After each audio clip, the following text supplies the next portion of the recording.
of today's conference call. Today's conference call is being recorded. If you have any objections, you may disconnect at this time.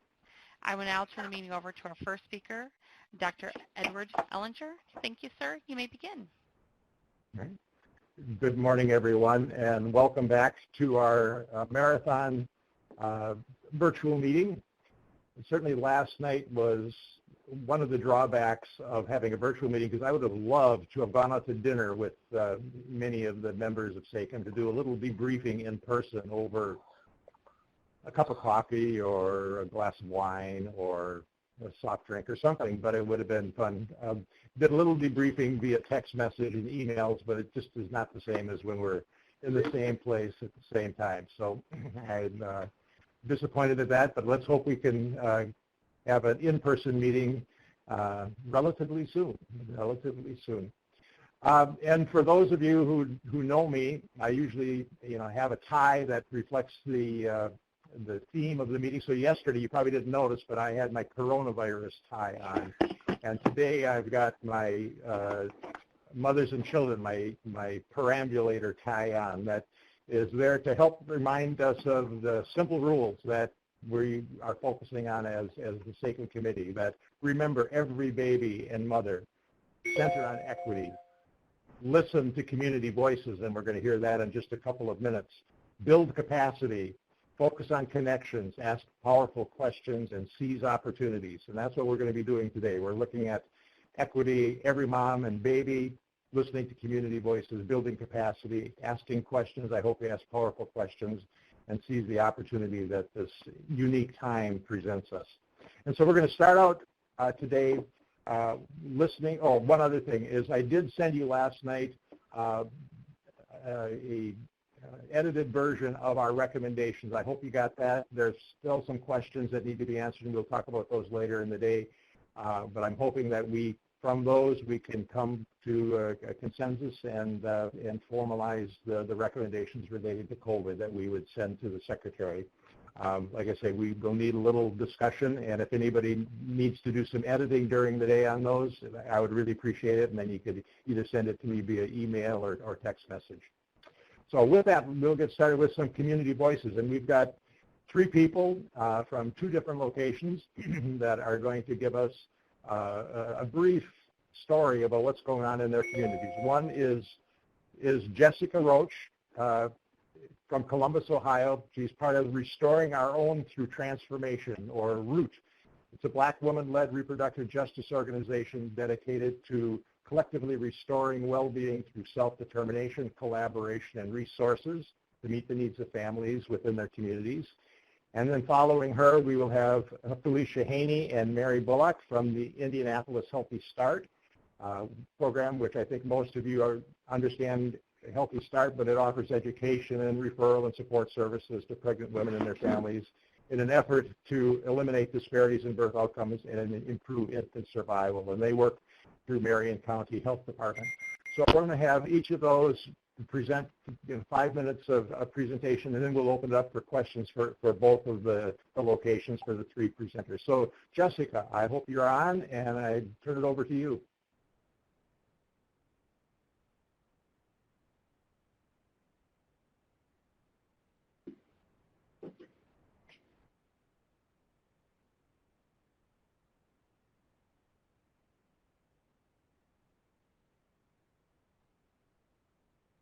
All right, Jessica, I think you have to do the *1 on your phone.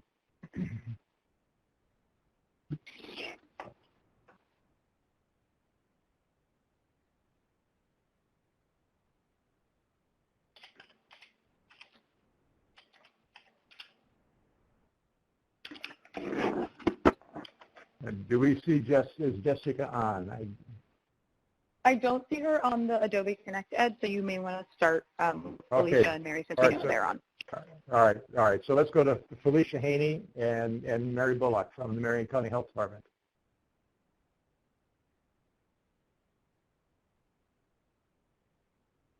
Good. We're getting a picture of Felicia. Can everyone hear me? Yes, I can. Very good. Welcome. Welcome. Well, good morning, everyone. My name is Felicia Haney. I'm the project manager for Indianapolis Healthy Start. So today I want to share with you a scenario that several moms in our program have experienced. I will use prompts to illustrate the weight barriers you may not see when she comes through the door, and she may not share. There is a mom that has a part-time job and 2 children, ages 2 years old and 6 months. She has confirmed her postpartum visit was the only time available at 11:30 a.m. She requested a shift change at her job so she could work later in the day to make the appointment. Family occasionally helps with her 6-month-old as her child care center for her 2-year-old attends has a waiting list for the infant. She uses the city bus for transportation and is familiar with the route she needs to take. The total time from her house to the clinic is 1 hour and 13 minutes, and this is the bus route. Keep in mind, it would take 20 minutes or less if she had vehicle transportation. The morning of her appointment, she makes all preparations and is almost out the door when she receives a call from her son's school stating that the school will be closed. Hearing this, she now has to take her 2-year-old to the appointment.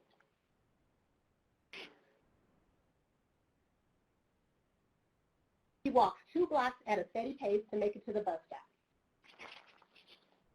As she's waiting for the bus stop, keep in mind there are several route steps that need to be taken in order to get from her house to the clinic. She's waiting for the last connection, which she will have to physically get off the bus and walk another 2 blocks to get to the next connection. When she reads the post on the bus route that says the bus is running late.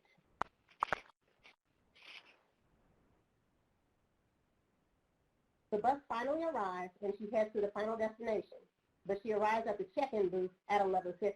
Keep in mind, her doctor's appointment was scheduled for 11:30. The front desk assistant informs her that she is past the courtesy time and will need to reschedule. Due to exhaustion and uncertainty if she can move her work schedule around, she declines to reschedule and leaves. She now has to call her job to inform them that she will be unable to work today due to no child care. So although you may all be able to see me from the neck up, I just want to move the screen down so you can actually see. I'm the mom that has a 6-month-old and a baby carrier. I have to carry the stroller for my 2-year-old, and I have all the bags with me to give an example of what I've had to go through in order to make it to my appointment, which I can no longer attend because I was late. And this is my postpartum appointment that I've been encouraged to attend, but seeing though that this may impact my work schedule again, and I need to work in order to provide food, housing, and clothing for my children, I cannot afford to try to reschedule that appointment. These are the bags that you may or may not see, and she may or may not tell you when she enters the door.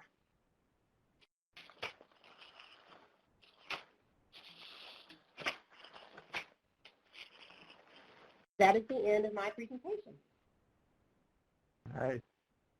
And Mary, how about you? Okay.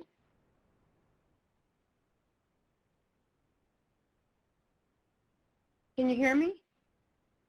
Yes, I can. Yes, I can. Okay. So hi, my name is Mary Bullock, and I'm a social worker with Indianapolis Healthy Start. And one of the groups of women that I work with are women that are nonviolent offenders that keep their babies in prison with them. I find that housing is a huge problem. And even before COVID-19, it was a problem, but now it is a real problem. It used to be that the women would say they would give their probation officer a family member's address, a friend. But if these individuals live in public housing or they're on Section 8, they can actually lose their Section 8 or public housing if women that are ex-offenders move into those locations. So I'd like to give you a quick story of one of my clients. She was 8 months pregnant. She was in prison, and because of COVID-19, actually one of the guards in the prison actually died from COVID-19, and the women were quarantined, so they allowed the women to leave early if they could find a place to stay.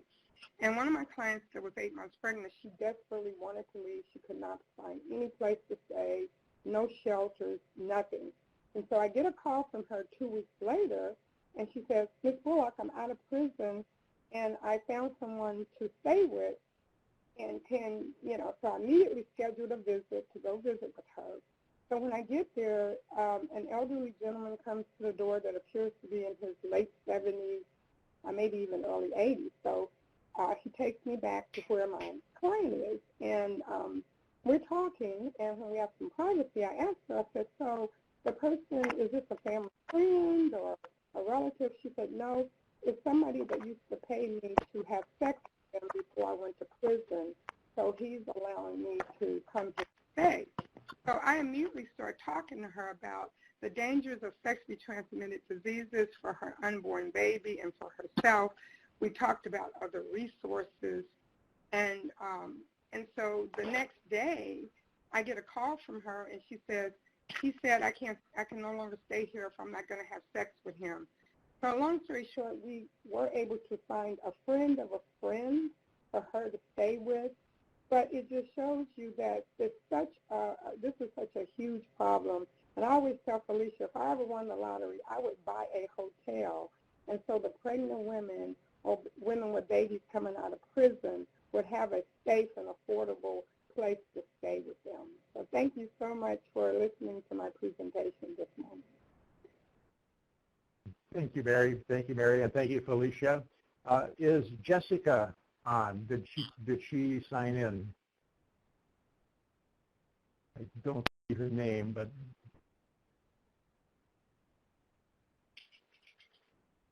no.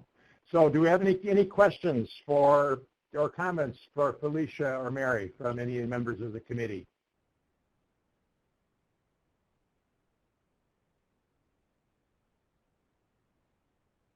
I have one for Felicia. As managing the Healthy Start project, how do you make changes to accommodate all of those different things that you piled up on your left hand for every pregnant woman and member of your committee? Do you have the flexibility to accommodate those kinds of challenges? Okay, well, for our program, we have been fortunate enough to have partners in the community that have been able to assist with financial help.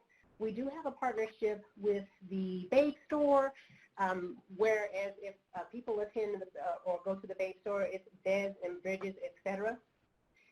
They can receive coupons for different appointments and things of that nature. And if they have a certain amount of coupons, they can go to the store, use it for, they have diapers, wipes, and things of that nature. But we've also been able to pull and set some funds aside to provide bus tickets. And we're currently in the process of trying to figure out, because our backbone organization is Health and Hospital Corporation of Marion County, to see if we can have a partnership with Uber or Lyft. And for that to happen, that would be such a huge plus for our moms, especially if they need to get from point A to point B instead of utilizing the Indigo bus route. I'm not saying that the bus transportation is not effective, but to do the same drive in a car, it would take 20 minutes to get to her appointment, as opposed to her having to schedule out her entire day on an hour and 13 bus route ride. And then also, we are connected with SNIZ Health, which is a local hospital. They actually understand and notice that there are a lot of moms who do not go to their postpartum appointment for several different reasons. So they're actually trying to work on expanding different hours, so maybe having some hours on the weekend for moms to make appointments or go to the clinic, and then also in the evening, because they understand, although they work from 8 to 5, a lot of our moms, they have to shift and juggle around schedules as well, too. And we know that it's essential that a mom goes to her postpartum appointment to follow up to make sure she's healthy, the baby's healthy, and, there's no mental health issues, or if there's any concerns that they can be addressed during, during that period of time. So we try to address the needs of a lot of our moms, and I'm just fortunate to have a group of dynamic women who are very resourceful, and they do whatever they can to see if they can get connected to referrals in the community as well. Dr. Barfield has a question. Yes, hi Felicia. Thank you so much for your presentation. As you know, in the context of COVID-19, there have been a lot of initiatives around telehealth.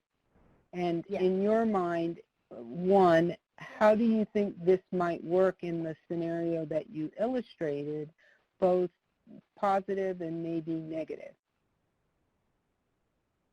So with telehealth, what I can say for our program, and again, also with our corporation, is that we have the opportunity right now to just do the phone visits, but we are trying to utilize WebEx as a way to connect with our moms.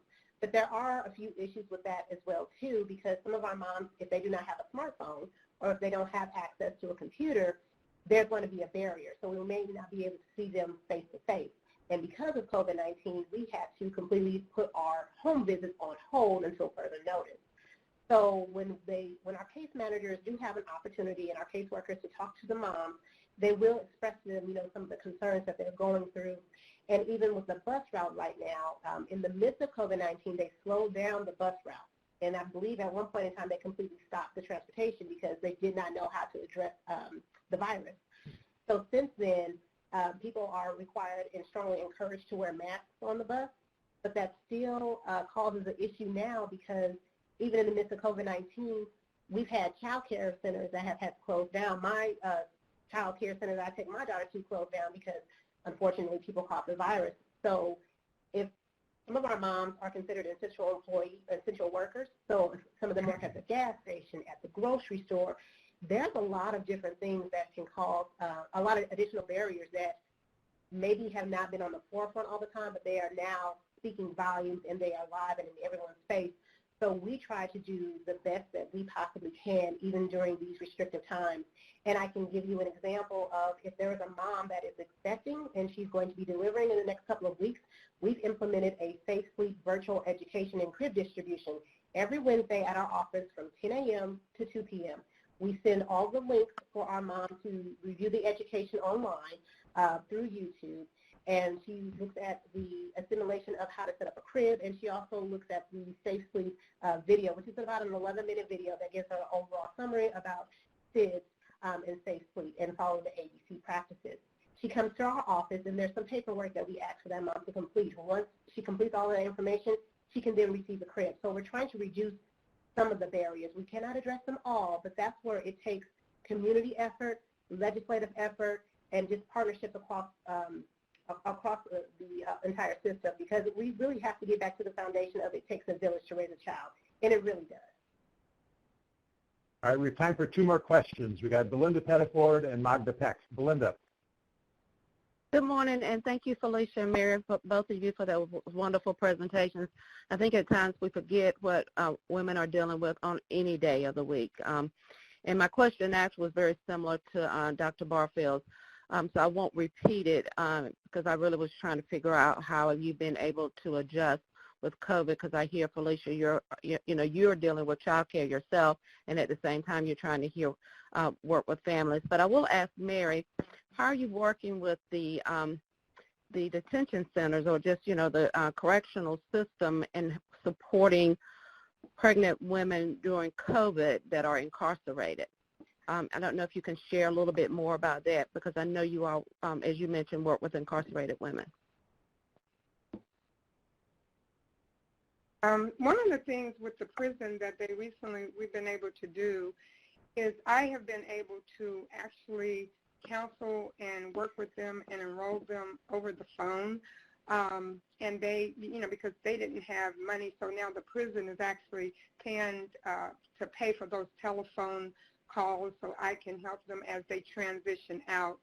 And then we have organizations that are actually now, I actually just learned of an organization that will actually help individual women to put them in a hotel until they can find a place because of COVID-19.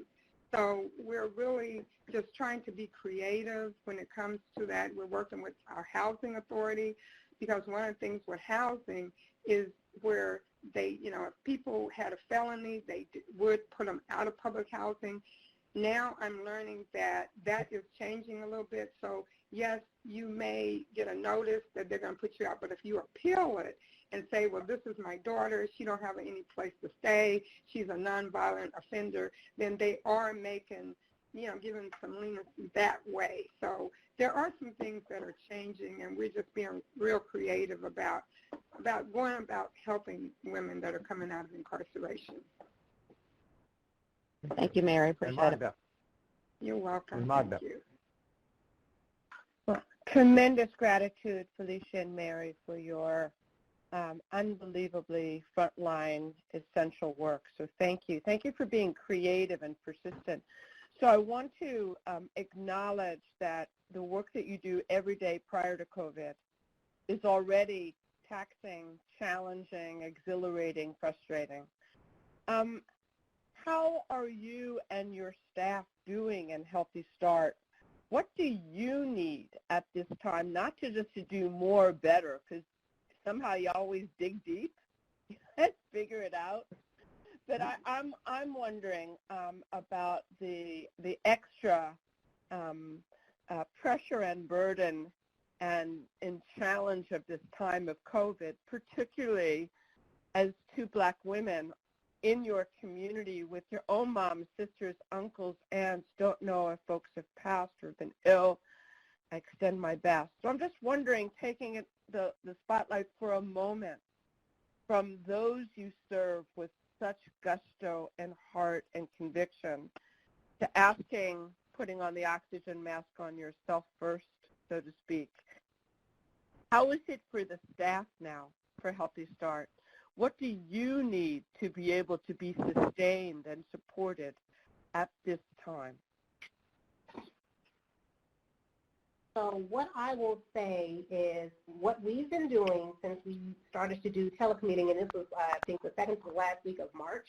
So we've been telecommuting since then. I've implemented a wellness check, also affectionately known as bonnets and breakfast, because I feel a lot of times things are very structured, of course, with work, because work, you have to get things done, there's deadlines to meet, et cetera, et cetera. This is a new experience for everybody across the globe. So people are adjusting to it differently. I'm used to, of course, working in the office. I have certain things in my office that I'm used to, but then I had to do a transition phase to start working from home.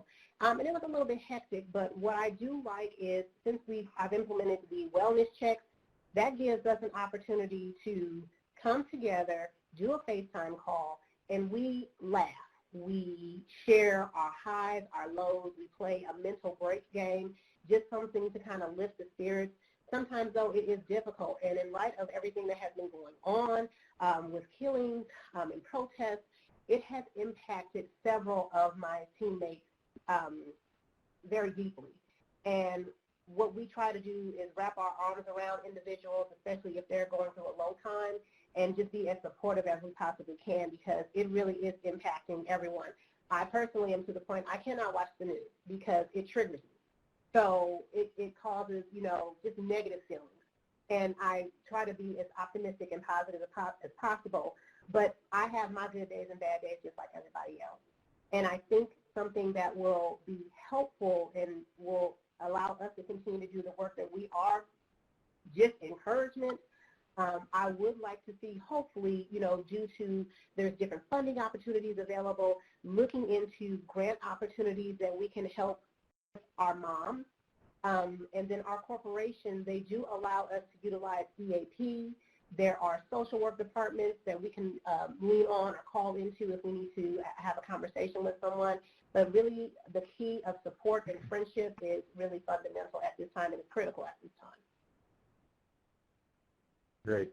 Thank you. Well, Mary and Felicia, thank you for the work that you do. And you really highlighted today for the committee the reason why we need to hear these voices. You tell stories. There are so many stories like the ones that you told that are important for us to hear, so that when we make recommendations to the Secretary, they're really grounded in what actually is going on in communities throughout the country and in territories. So thank you for your work that you do, and thank you for taking the time to be with us this morning. Thank You're you. welcome. Thank you. All right. And I don't think we have Jessica, so we'll have to get her back some other time. The next thing on our agenda, before we get into the work group reports, I did not discuss the minutes of the meeting in December. So in your briefing book, you did get minutes, and we need approval of those minutes. Since I wasn't at that meeting, I'm not sure if they accurately reflected what's going on, but I read through them, and they were really comprehensive. They really gave me a good sense of what went on during the December meeting. And so I hope that you've taken a look at them, and if I could have somebody make a motion to approve the minutes, I would appreciate it. Hi, this is Janelle Palacios. I make a motion to approve the minutes. Okay. Do I hear it? Okay, good. Any discussion? All right, let's try this thing up on your top of your screen where if you click the little guy with the raised hand, if you could press agree underneath that, if you agree. Let's see if this works.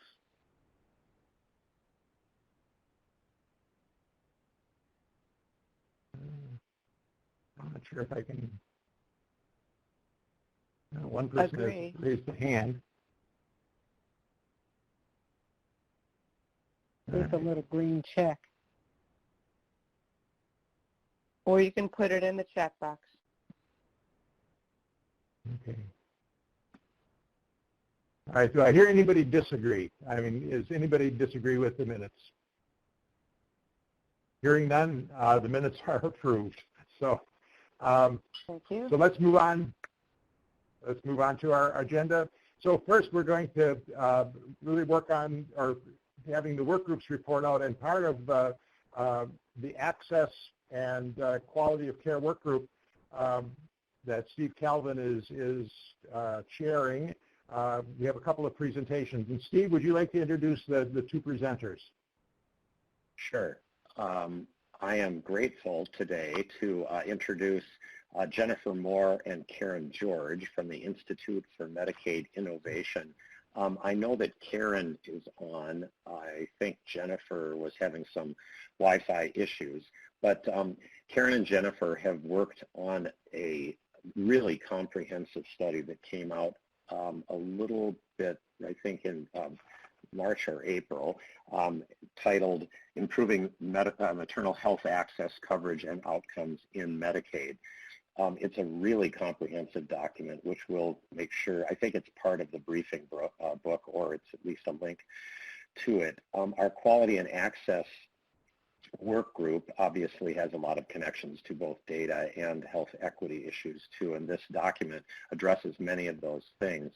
But I just thought, since so much great work had been done by Jennifer and Karen and their colleagues, and they utilize resources from all around the country to come up with both a background of where we are with Medicaid funding and access and coverage for maternal health.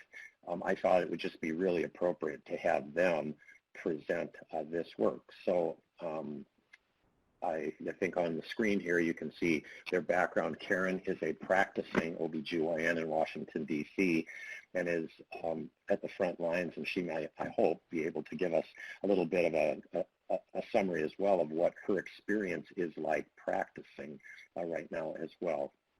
So with that, I'll turn it over to Karen and hopefully Jennifer. Good morning. Good morning. Welcome. Good morning. Can you hear me? Yes. Yes. Yes. Wonderful. I'm trying to get my camera. Okay, I think I'm good. Okay. So thank you so much, Dr. Calvin, for that lovely introduction.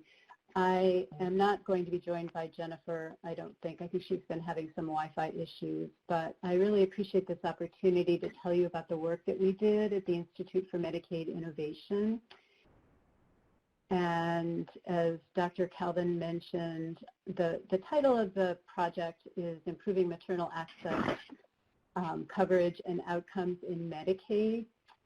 And we at the institution, or the Institute for Medicaid Innovation, are a nonprofit, nonpartisan research organization really dedicated to providing information, data analysis, and innovative solutions that address the important clinical research and policy issues in Medicaid.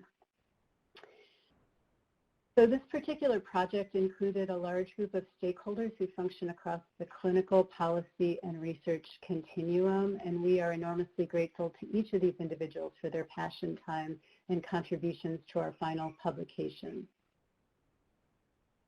I don't think I need to spend much time with this group outlining the scope of the problem of maternal and infant health outcomes in the U.S. and the disparities that exist, especially for individuals enrolled in Medicaid. These outcomes, along with poor traumatic experiences of patients, have been detailed repeatedly in the press and have uncovered layers of challenges, including unmet social needs, implicit bias, and too often institutional and structural racism.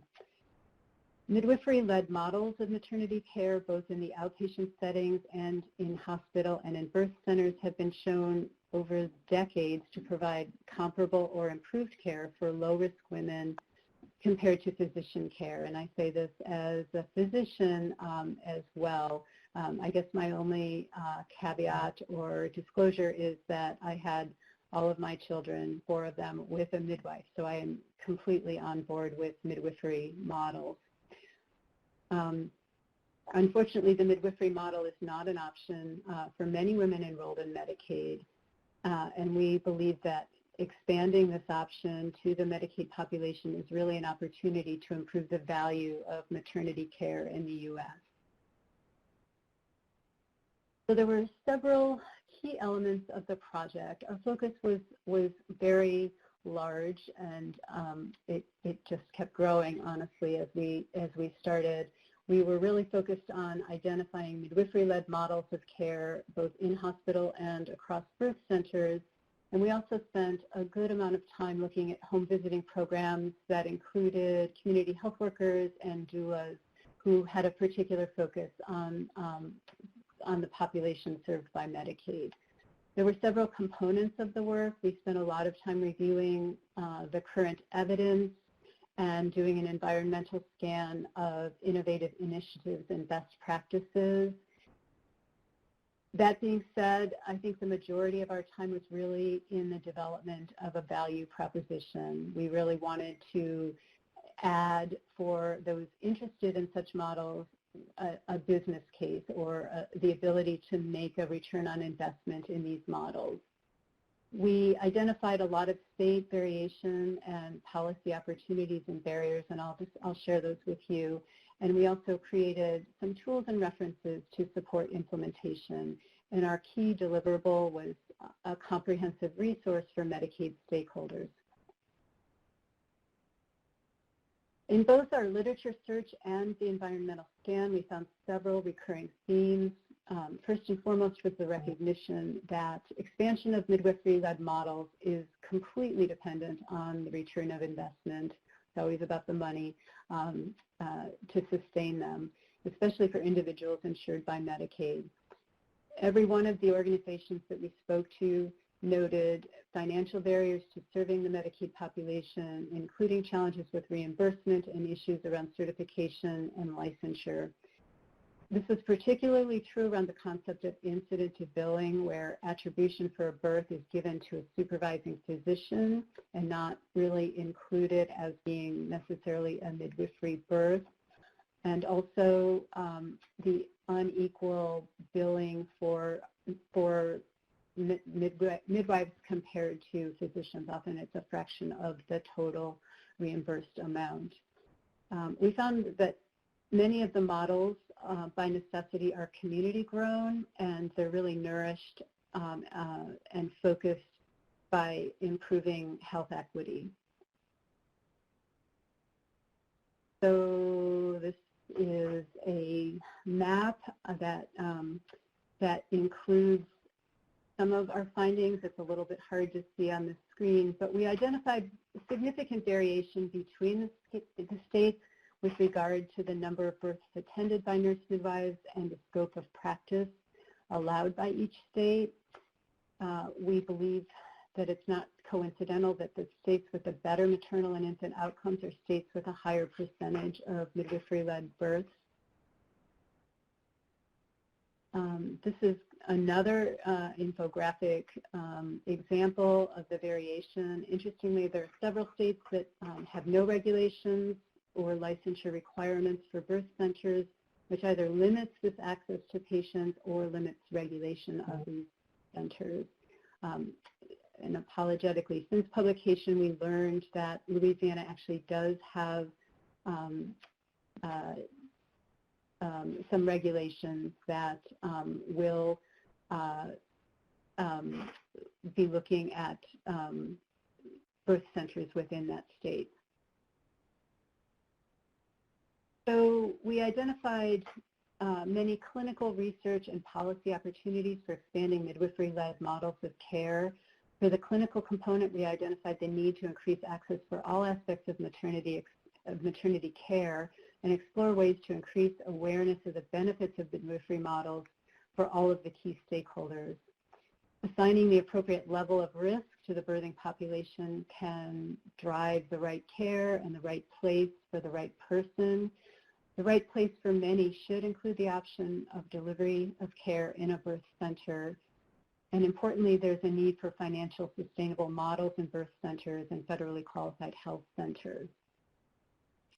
In terms of research opportunities, there's a need to conduct studies that identify the return on investment for midwifery-led models of care in Medicaid.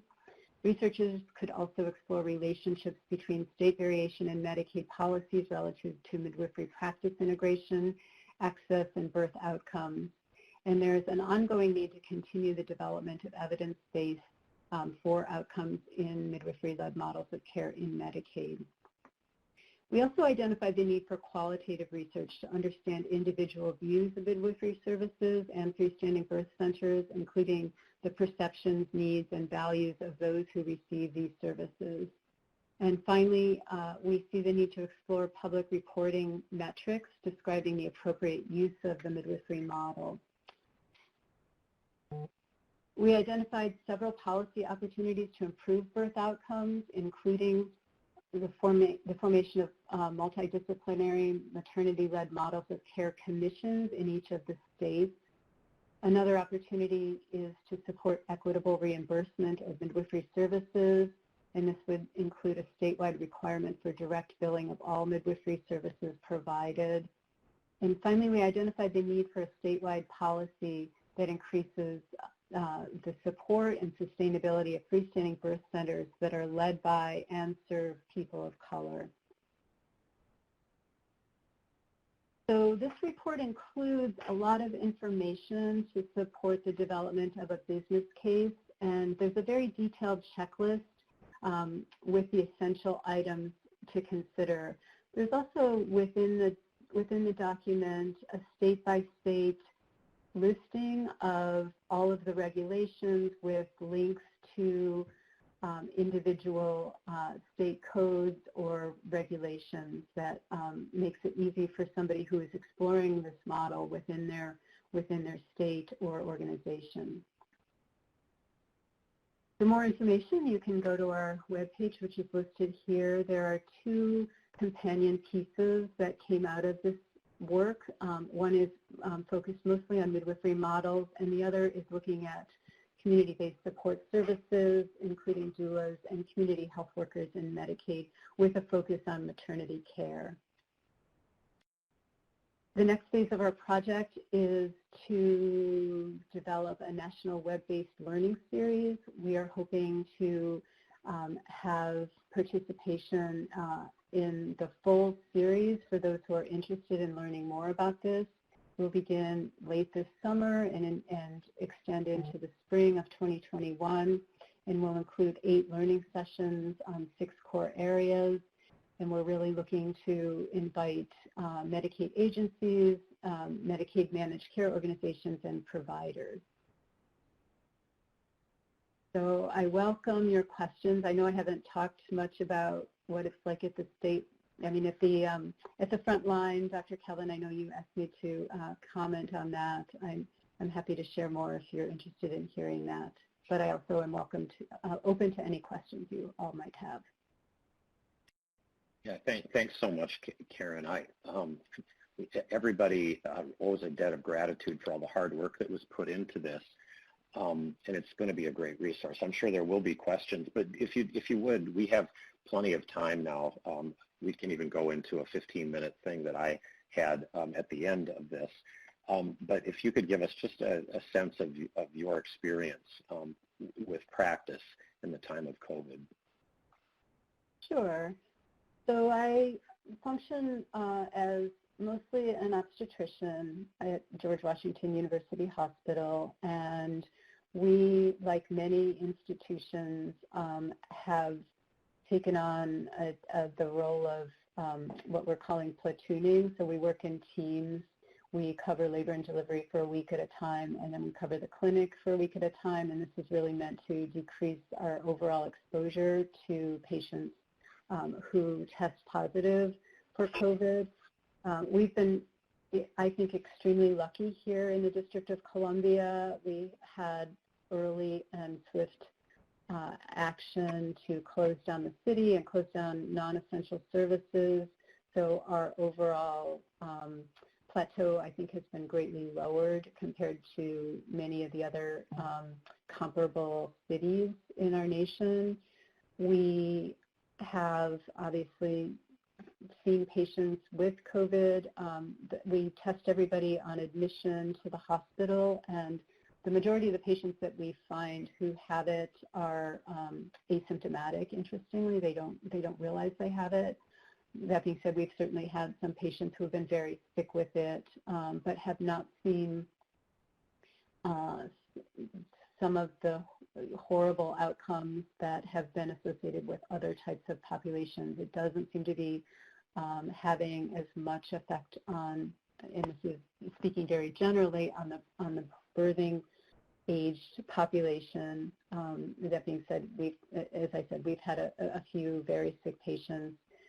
We've learned a lot over the last 4 months about staying safe in this setting, and have really been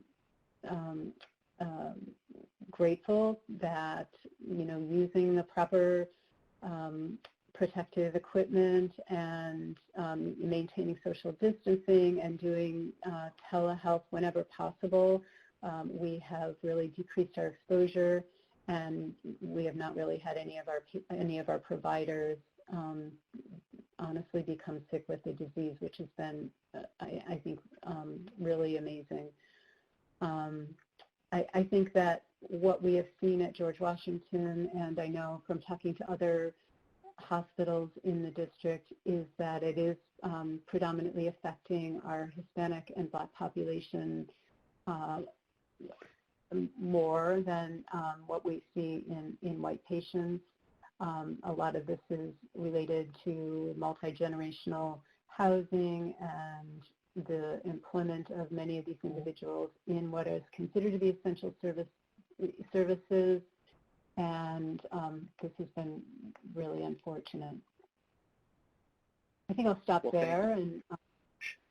Sure. Thank you for sharing that. There are a couple of questions on the comment section that I was going to share with you and folks that I don't think have access to voice questions. One other thing I was going to also set the context for those who maybe don't understand kind of the workforce issues in maternity care.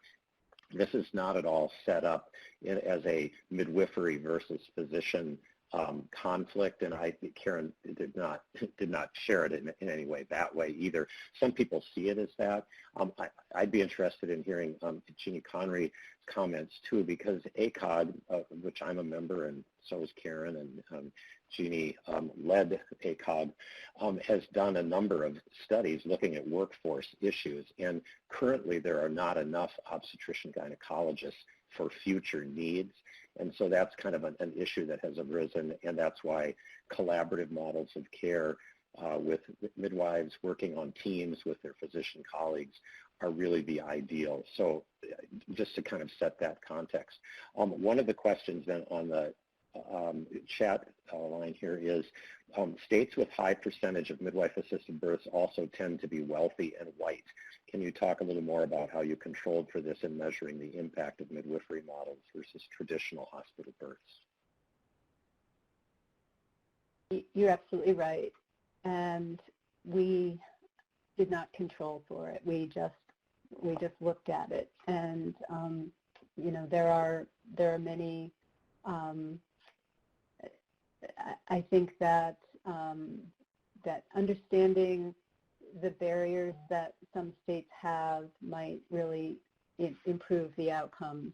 You know, so understanding in states that have poorer outcomes, looking at what it is that keeps midwife models from being fully integrated into all maternity care is really the direction that we need to take this if we want to expand these services to all people. Stephen, I don't know if you have anything more to say about that. No, I don't. That's helpful. Anyone else that's able to voice a question, go ahead. This is Connie, just that you asked me to comment. I mean, I think ACOG and ACNM have a long-standing tradition of collaboration around certified nurse midwives and certified midwives, taking into consideration what we believe is a standard of training. And as I pointed out to this group, I spent my entire career with Kaiser Permanente, and we have a very collaborative midwifery physician practice. And being part of California, 100,000 deliveries in the state of California are with Kaiser Permanente, and having that kind of midwife-physician collaboration in managing labor and delivery, managing the patients, assisting them in all their needs, I think helps with the outcomes that you do see in California with the lowest maternal mortality in the United States. I appreciate all Dr. Conway, I was going to say I completely agree with you. I have had the privilege all of my professional life of working with a midwifery practice collaboratively, and feel that it really does add so many more options for women who, with their birth preferences, and you know, every day I learn something from a midwife. We do the same thing, but we do it in different ways, and I've learned very much to be more patient and to let the natural process play out, and to, you know, sort of sit on my hands a little bit more than my training has taught me to do. So it's been really an honor to have a collaborative practice with midwives in my practice. I should also point out, too, that Karen is the a leading Committee for Review and Education in OBGYN, so she's also actively involved in planning of educational experiences for OBGYN residents, and there's a lot of effort right now of co-training of physician OBGYN providers and midwives, and that sets a really good stage for the future. But the more midwives that can be trained, and probably the possibly more OBGYN physicians, the better. I'm sorry I interrupted someone else. Yes, hi, this is Wanda Bartu. Can you hear me? Yes. So, yes, given the need for more providers and certainly nurse midwives in this area, how would you address the issue of also trying to, one, increase diversity, and two, reduce the cost of training related to, you know, becoming a nurse midwife in terms of education, but also in terms of areas of certification, because that may cause disparities or reduce the opportunities for minority midwives to advance in the profession. Thank you for your question. I think it's a very timely and important one, and really addresses pipeline issues that a lot of folks are focusing on. I think that many midwifery schools are making this their prime goal right now to increase diversity. We know that women who are served by somebody who is culturally concordant are more comfortable with their care and more trusting of their provider.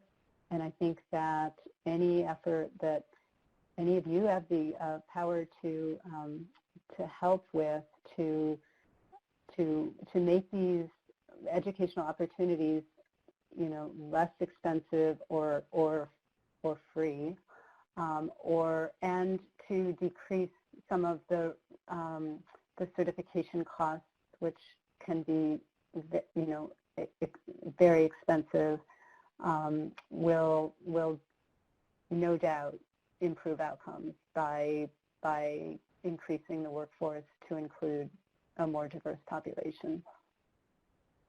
Yeah, that's a very good point too. As early in my career, I benefited from the National Health Service Corps in the late 70s and early 80s.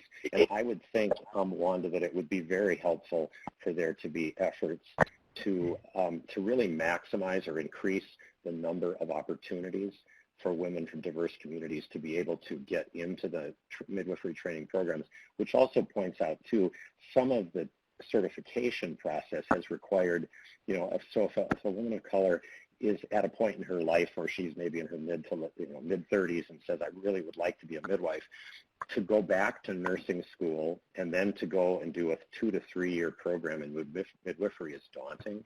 And so some of the states have certified midwifery programs, which are, I probably am going to muddle up a little bit about the specifics, but it involves a training program that is identical to nurse midwifery, although there's not a nursing background. So there are a variety of opportunities. And Kathy Emais from ACNM also pointed out that we should make note that the majority of midwives practicing in the United States are practicing in traditional hospital settings as well, although there are a lot of opportunities probably going forward for births in out-of-hospital or alongside midwifery unit settings. This is Belinda. Sorry, Ed. Was that? And I would just like to have you talk a little bit about doulas. We've been talking about, you know, getting diversity in the workforce and a group that's underpaid or not paid. I'm just curious because you had a slide showing that you did some work about doulas, and a couple of questions is, you know, how do we advance that? How do we get them paid? And is there enough information that doula services would qualify under the Clinical Preventive Services Task Force criteria for preventive services? I would say, thank you for that question. I think it's really important as well. I would say definitely. I would say that there's an abundance of data that support improved outcomes for women who have, you know, a doula support for her labor and delivery. We know it decreases the rate of cesarean delivery, it decreases the rate of the use of epidurals, and improves the satisfaction of the experience for many women. I think that it is one of a very smaller part of the whole spectrum. We know we are becoming increasingly aware of the challenges that in the last presentation we heard about the problems that pregnant people have accessing resources and accessing their appointments, and to have somebody who is able to help them navigate through all of the different things that they need to do to have a good outcome is immeasurable. And many community health worker, perinatal health worker organizations have evolved that are doing amazing work. And I think we need to really pay attention to those and really try to support those efforts and make those services available to the women who need them. I think, you know, in terms of equity, that's really the leg up that a lot of women need to have better outcomes. Belinda, did you have a question? I did. I wanted to follow back up on the nurse midwifery piece because one of the challenges, and I'm in North Carolina, one of the challenges we're dealing with is trying to get our OBs on board with allowing our certified nurse midwives to practice with full authority. So we studied our perinatal care system last year because of some legislation, and one of the recommendations that came out of our task force is full practice authority for certified nurse midwives. But this is going to require, legislation change in our state, and we can't get our OBGYN society on board with supporting it. So I think part of our challenge is it appears that we've got some certified nurse midwives that are very comfortable practicing in rural communities, but because they can't practice with full authority, they aren't able to get a provider to support their work. So I don't know if you've got suggestions, Karen, around ways to get OBs on board of supporting the work. And I know we're not the only state that our nurse midwives can't practice with full authority, but it is a challenge for us right now. This is Jean Connery. Can I contribute one comment there, though? When it comes to some of the legislative decisions, which I understand completely, it has to do with defining the midwife. We work very closely with certified midwives and certified nurse midwives, but there are times when, and honestly it's because I've done so much legislative work here in California, where a decision is made to lump all midwives under the concept of independent practice or something like that. And then that's when you get into the intricacies of the training issue. So sometimes that can obfuscate the whole discussion about collaboration with a CNM or something like that. So it gets really complicated. So what you'd want to do in each state is speak with your group of OBGYNs and see what the actual issues are and then try to work around that. And I think Dr. Calvin also mentioned an important component of it. I think that as more and more residents are trained with midwives in whatever role, sometimes in the first 2 years of training, residents work with midwives as their direct supervisor, and I think that they really begin to understand the value of that.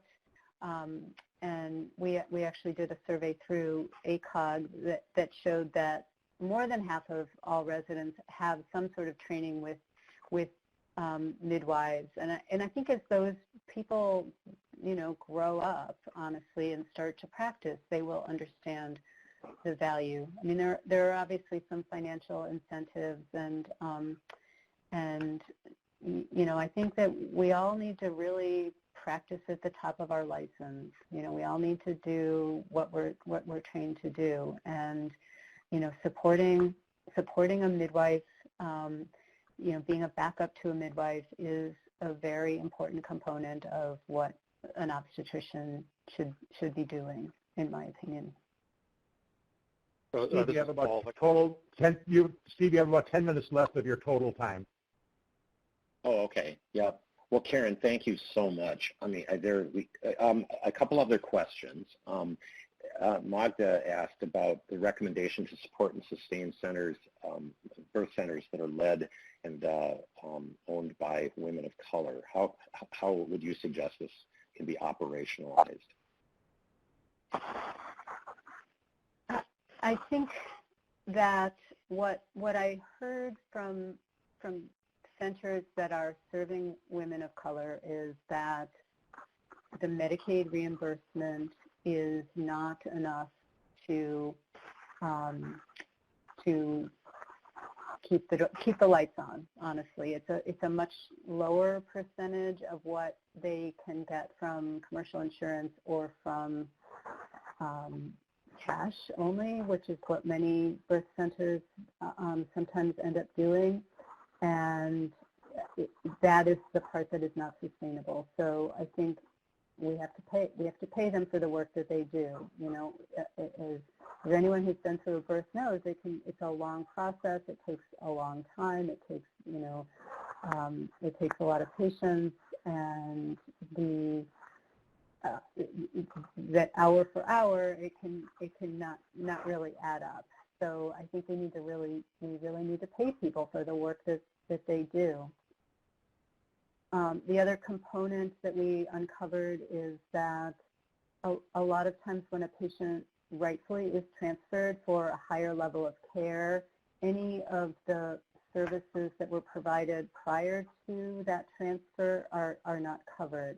So that sort of disincentivizes a transfer when appropriate sometimes, and leads to, a lot of unfunded work, which continues to make that birth center unsustainable. And Steve, I know you have a lot more to say about this probably than I do, having been involved in this.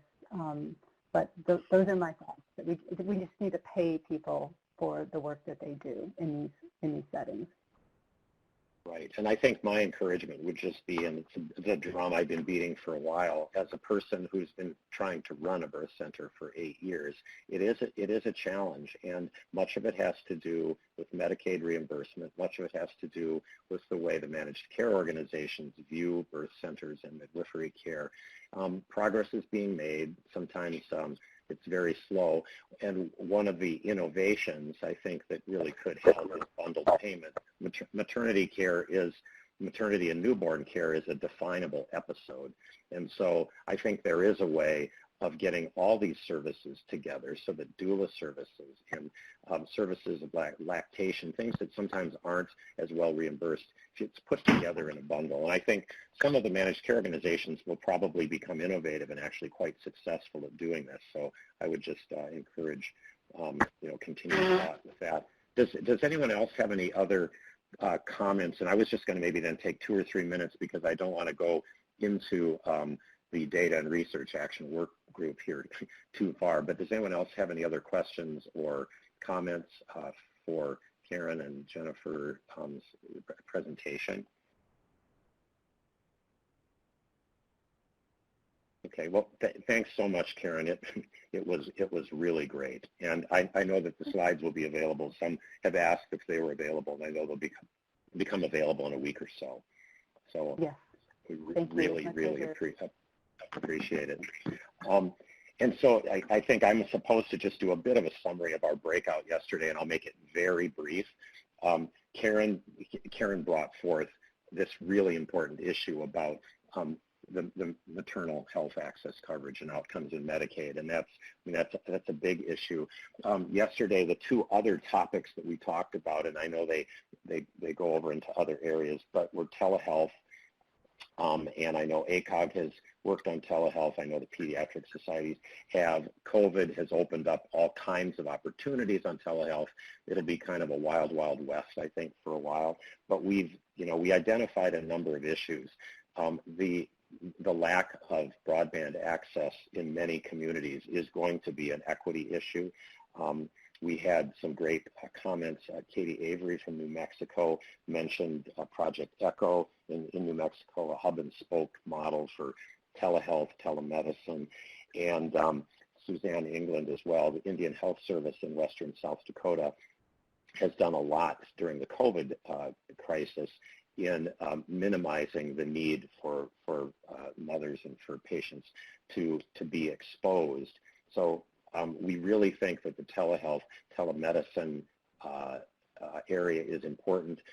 Colleen Malloy, a neonatologist on our work group and a member of the committee, put together some stuff that was really good about newborn care and the kinds of things that can be provided. So lactation consulting, and even kind of the basic thing of what do you do with a crying baby. Sometimes a mother may just need someone on the line or on a video chat to just say, what do I do next? So telehealth is one area. The other area, which we'll share sort of a document that kind of outlines the issue, is the fetal therapy area of endeavor, because congenital anomalies are such a large portion of infant mortality that there are a lot of programs around the country that are dealing with some of these issues in utero, repair of neural tube defects and diaphragmatic hernias and other things. And there are registries, there are programs that are putting together and document their outcomes, but there is a real lack of any kind of a comprehensive evaluation. I'd be interested to hear from Wanda if CDC has any ideas about reporting and coordinating how outcomes are reported, and also, you know, the access to families.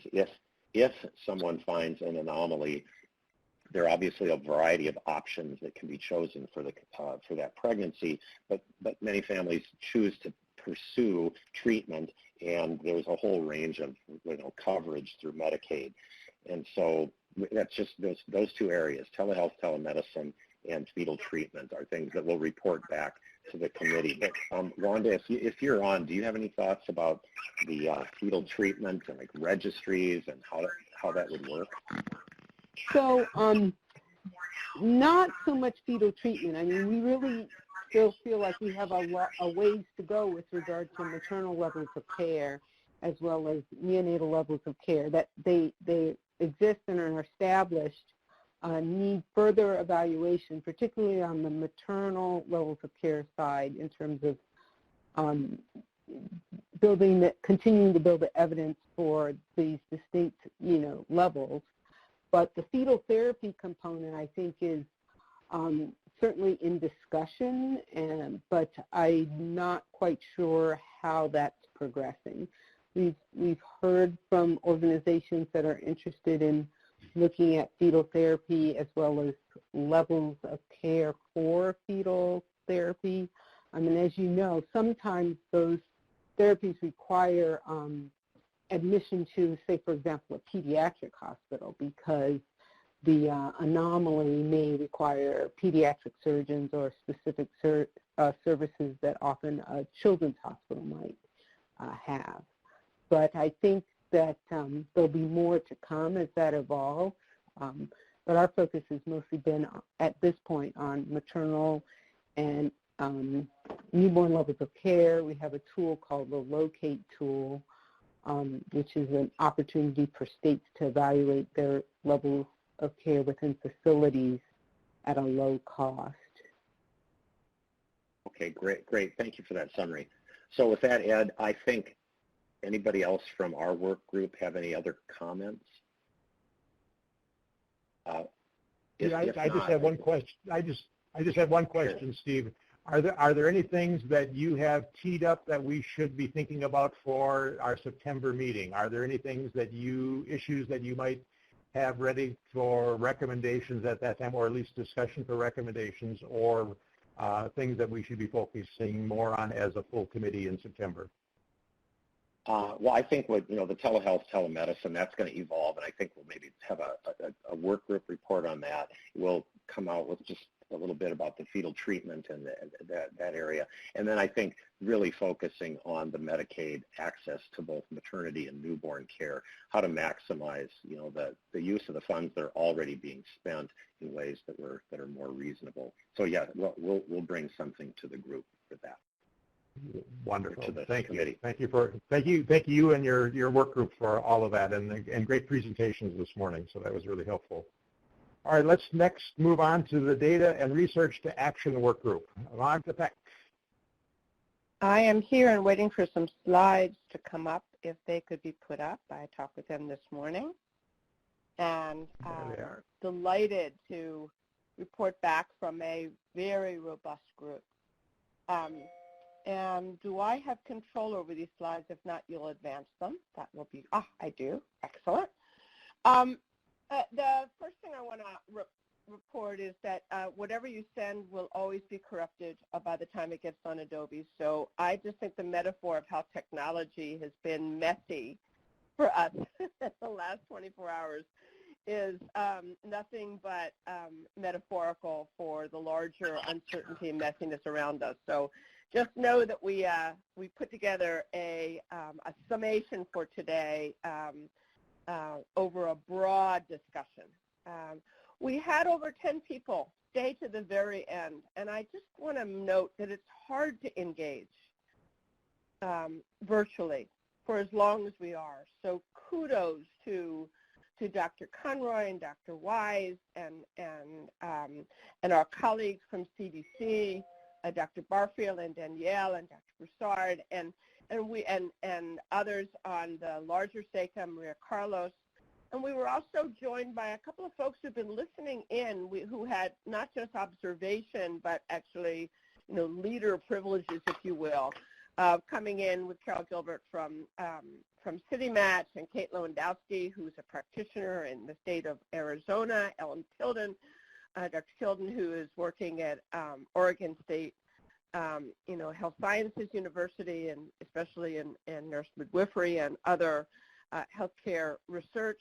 And special thanks to Ada Detterman, who I've not met before, but who took fabulous notes. So I know it's a lot of time to take to say thank you, but thank yous are due, because it is only through our collective wisdom and strategy that we will go from something that's pro forma to something that might be transformational, especially at this time. And this agenda allowed us to consult on a series of questions to generate some robust ideas, to reflect and gather that input, and a few recommendations that I'd like to just give you the flavor of now and how we're going to use it in an expanded draw group, this data and research to action. The most important part of that is to action work that we can do.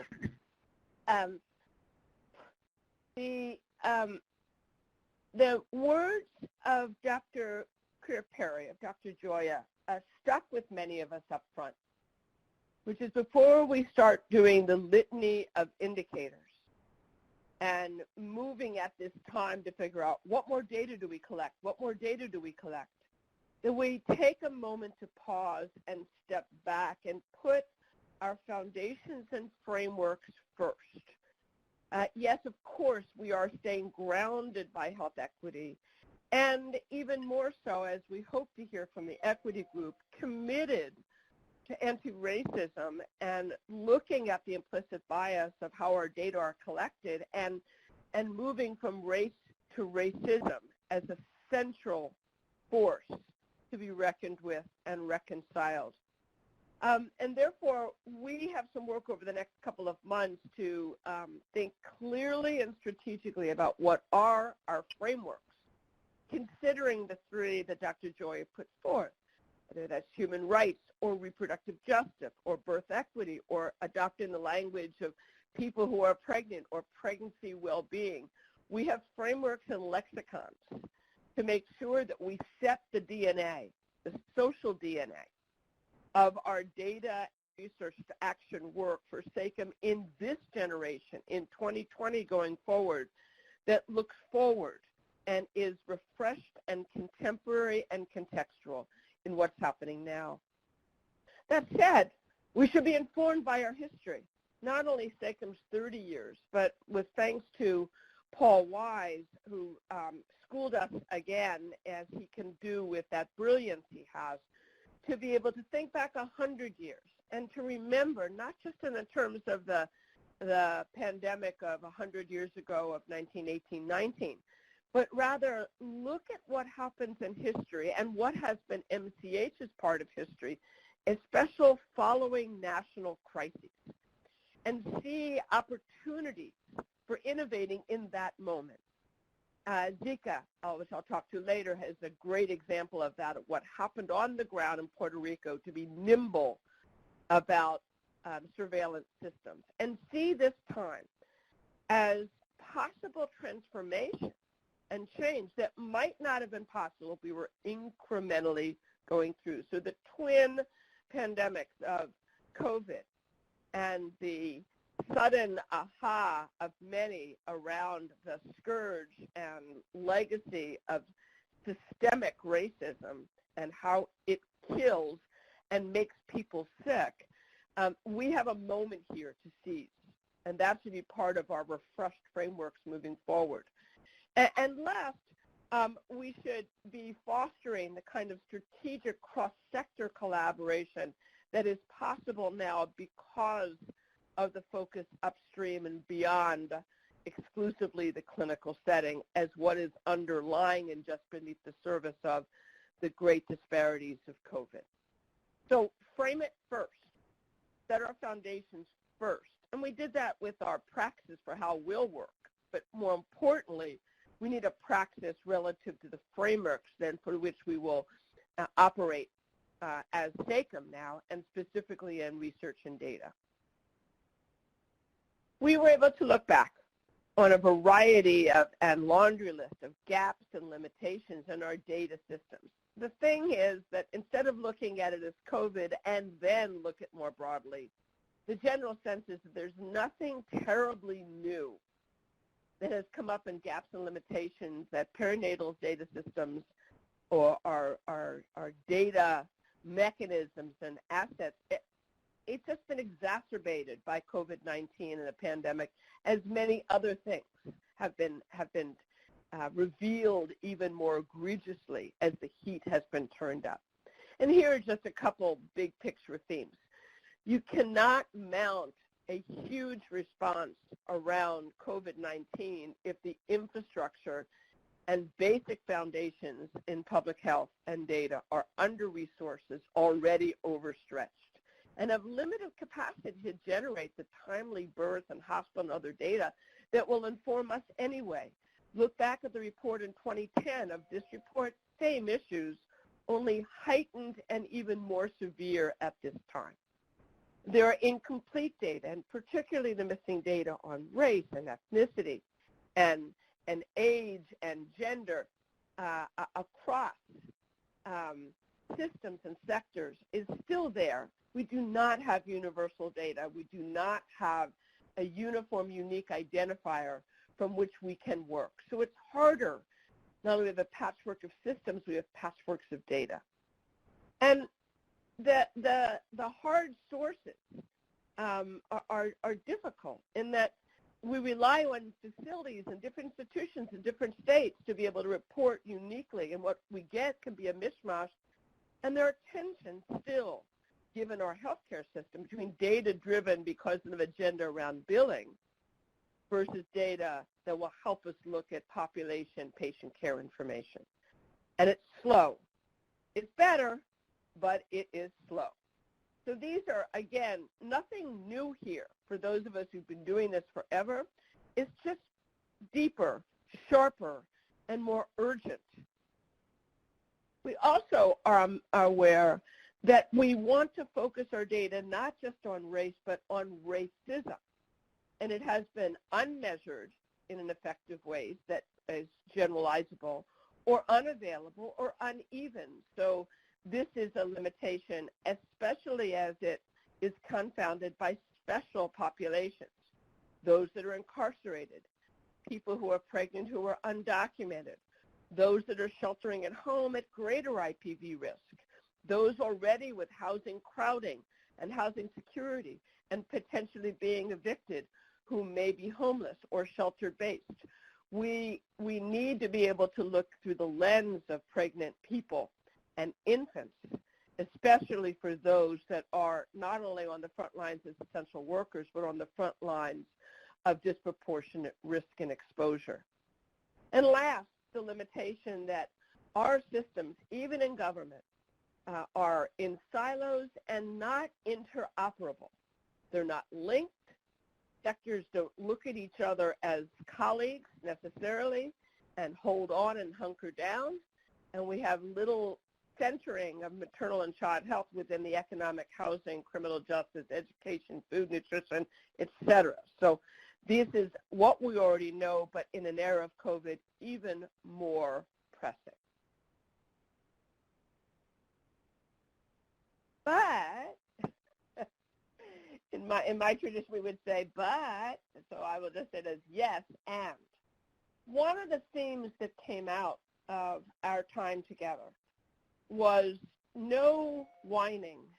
This is not a time for us to be whining about what is limited, but rather our leadership is called upon, especially the opportunity through SACIM, to think about what is the opportunity for innovation to strengthen data systems and capacity.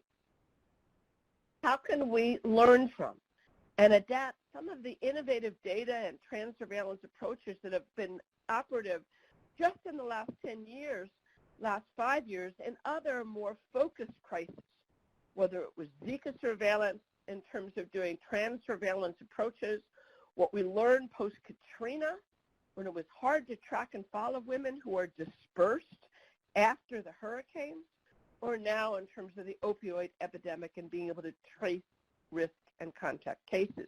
We have smaller, focused expertise and experience to draw from that prepare us uniquely for this moment of COVID-19. There also is interest and opportunity about using social media platforms for surveillance, for data collection, and for translating data into evidence-based messages to inform. There is, yes, a caution about some of the misinformation and disinformation that is invading some platforms, but we can be smart about using social media in the supply chain, if you will, of data and research to action. There are surveillance systems such as PRAMS that is now doing greater linkages and emerging registries in this country and globally. I want to shout out UCSF's priority, which is the pregnancy coronavirus outcomes. We have emerging opportunities for more nimble systems that we can identify, support, and advocate for, and then take to scale. With a caution, we don't need a whole lot more data. We just need to better use the data we have. And sometimes more is not better. The strategies for innovation are out there.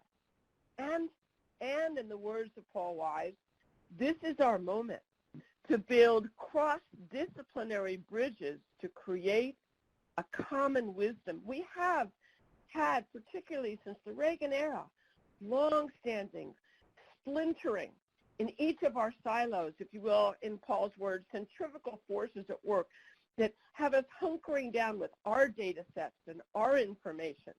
Now is the time to redesign the architecture for a different kind of interaction around areas of greatest concern, and by bringing forth pregnant people and the urgency of maternal mortality and a focus on infants as vulnerable, we may have a way to contribute to and redesign that architecture for transdisciplinary, intersectoral data sharing. Build those bridges. And we can be thoughtful and creative and strategic about not all data sets, but some might be most needed. So we've got to be about telling a story that is data-based and compelling about mothers dying in pregnancy and babies not blowing out their first birthday candle, and do that with a greater and more robust set of linked data. Parting advice from our group. It has been said, don't waste a crisis.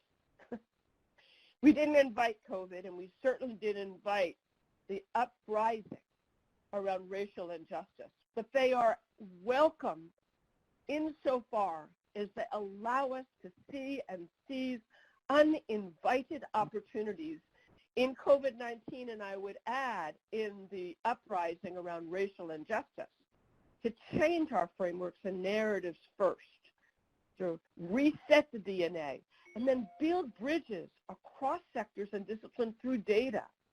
We get to lift up our life course framework freshly, and our lessons learned that we've known for a long time about racism and maternal and infant mortality, and offer that as analogous and important part of the story beyond police brutality. Link the two. And while we're doing that, strengthen data capacity and foster a new era of innovation with urgency and eyes wide open. We closed our session a little after the top of the hour, 6 o'clock it would have been on the East Coast, with a pulse. And we asked, so of the 10 people who stayed through and gave it their all, what were the closing sentiments that we want to bring back to you today as we consider the next 3 months of resetting the framework, agenda, and priorities around data to action. Momentum, creativity, innovation, interoperability, opportunity strategy, and it is time for us to usher in an era of collective wisdom for the women and children, families, and fathers that are counting on us. We better count them well. That's what I got. I want to open it first to my colleagues with complete appreciation for their hard work overall. Would be great to hear if I missed anything or something you wanted to elevate up. And I open it first for the other participants in the breakout group, and then we'll open it for more questions. So, Wanda, Paul, Danielle, Cheryl, Maria, Carol, Kate, Ellen, Ada, Jeannie, what did I miss? This is Jeannie. Nothing. You always do a great job. The consolidator of huge amounts of information is what I do. Paul, is there anything that you want to underscore, given you are our wisdom person? A wisdom person, unlikely to live up to that. Thought you did a wonderful job, Magda. So I'm interested in hearing comments and questions from everybody else. Thank you. Okay. So Ed, with that, that's what we got, and we are open to and excited to hear if this resonates with the other two working groups and what more you want us to drill down on. Thank you, Magda, for that report. And it did highlight the fact that we really do need to have the three work groups working collectively, because what you laid out with your sort of agenda really fits with the quality and access to care group, and certainly with the equity group. And that's why our liaison group that meets on a regular basis to share how we can collaborate, how we can support, how we can facilitate the work of each of these work groups. Are there any other questions or comments from any of the other members? Just to add to others, yes, Magda, you did a fantastic job of summarizing the issues. And I do think that, this last slide is an important one as we do think about the need for data in the context of, any major emergency pandemic. But I think one of the other things that we noted was that we need to have good data systems at baseline so that we can be much more nimble when we do have emergencies. And so I think we should continue to think about ways to continue to be innovative in a variety of circumstances, even when it isn't an emergency. Wanda, thank you. Would you just give a 1 minute about Zika and the surveillance systems that you were able to put in place there, and the lesson learned as an example? Because I think folks don't appreciate that nimbleness that you were able to make happen. Yes, so I would say that the experience in Zika, particularly around surveillance of pregnant and postpartum women, was, an important lesson for us. And some of it had to do with the fact that we were not only dealing with Zika, but shortly thereafter, Hurricane Maria hit Puerto Rico, as many of you may recall.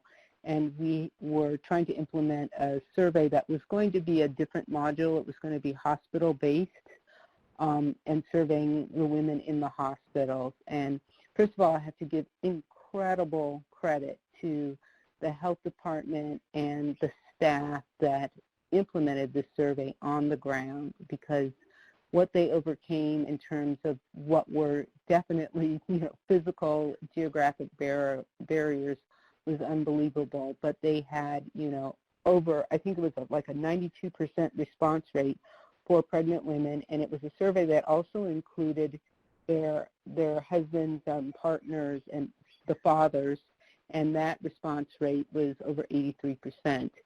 And part of it was that one, they were dedicated to being nimble, and what they were able to do was use tablets as a way to survey women, to again get to these facilities, and then ask questions about protective factors with respect to Zika. And it was a really, I think, important lesson for all of us to understand that there is an opportunity in the times of crisis to be nimble. And then another example that I shared was a project called the Contraceptive Access Network, or ZCAN, where women in Puerto Rico were given an opportunity to have access to contraception through donations through CDC Foundation. And again, during Maria, there were a lot of people who left the island, but we wanted to, one, make sure that those women were appropriately followed up in case they were interested in changing their choice of devices and wanted the devices removed. And so using social media to keep in touch with women or to reach out to women so that they knew that there were opportunities for follow-up was important. And so I think, as we think about surveillance, we certainly have to think about it differently and incorporate other types, other modes, other situations to try to improve the collection of data and ultimately to improve the health of women. Thank you for that. I want to end, Ed, with a couple of quick comments, and then we'll have more time later, hopefully before we end. The first is the notion about use social media. It really is a larger question about use technology. Harvard School of Public Health has launched a major women's health study with Apple in terms of surveillance that is tech-based on Apple Watches. And I think that we could be thinking about, in this public-private partnership where academia has been, and in schools of public health and elsewhere, have opportunities for us to piggyback or at least hear from them. So we think about what could we be hearing, or who could be hearing them in September. This opportunity, particularly as the interface with the business sector. So what are some innovations about surveillance that are nimble in this time, both for monitoring chronic disease in the long run and can be used as well in terms of emerging threats like COVID? So that's one, and the particular speaker would be Dr. Dean Michelle Williams, herself an MCH epidemiologist, who has also just co-authored this last week a major piece in the Washington Post naming racism specifically as a public health crisis and naming the language that, it kills and it makes people sick, so that it gets beyond the garble sometimes when we say things like public health that people don't get. So that's one. The sidebar there is to look at the slide, which I notice is cut off at the bottom, about foundations and frameworks first. This notion in number 4 and 5, I just want to make sure that you see it. This notion about how SACIM may help be a bridge for the unified advocacy voice through data. And I just want to continue to think about how as you work, especially in number 5, cross-sector, for collaboration and transdisciplinary research that's essential to address upstream social determinants of health. The piece that's not there is the one that was surfaced that I want to make sure we end on. Maternal and infant mortality may not be in the center of our work. In other words, we can't operate at SACIM and say, what does that have to do with this? Bringing those worlds into our world. The positioning and stance that we need to have is, and we're recommending, is to piggyback and to figure out how can we offer our framework, how can we offer our data, our experience, particularly in long-standing racism and affecting outcomes for women and infants. We are not at the center of this, but we are an essential part of this. And that may be a stance that we take as we move beyond today. that's our last point here. And I see that we have not that many more comments on the side, and I think we're at time, Ed. Right. Thank you, Magda, and thank you for the work of the work group. Thanks all of those members. You talked about history and how to learn from history, and I think and you actually did mention, the 1980s and the Reagan administration, which really sort of reset the norm for data, and we've continued to live with that new norm. And I don't think, I know Paul Wise and I go back before that time and realized there were different systems of data collection, there were different systems of analysis, there were different policies, and yet most people today forget about those and harken back like, oh, it's always been this way, the way it is. No, it hasn't been. And so I think we really need to learn from the history, and sometimes we do have to go recreate what we had 30, 40, 50 years ago in some respects, but also with the new technology. And I think that the COVID pandemic and the real focus now on racism and the struggles that our country is going through and the anger is opening up people's eyes to say we have to do things differently. And that means looking back at some of those historical things and adding what we learned good in the past from what we can do today with new social media and other mechanisms that we didn't have back then. So thanks for teeing that up. Now let's go to our third work group, Janelle, with the Equity Work Group report. Hello. Hello, can people hear me? Absolutely. We perfect. can. Great. How does someone follow Magda, right? Magda, wonderful presentation. And there should be plenty of time after this presentation I'm giving for us to continue further discussion on health equity, in particular naming out racism and looking at the terms we use. So good afternoon. I'm Janelle Palacios, and I am co-chair, co-lead of the Health Equity Work Group, along with Belinda Pettyford.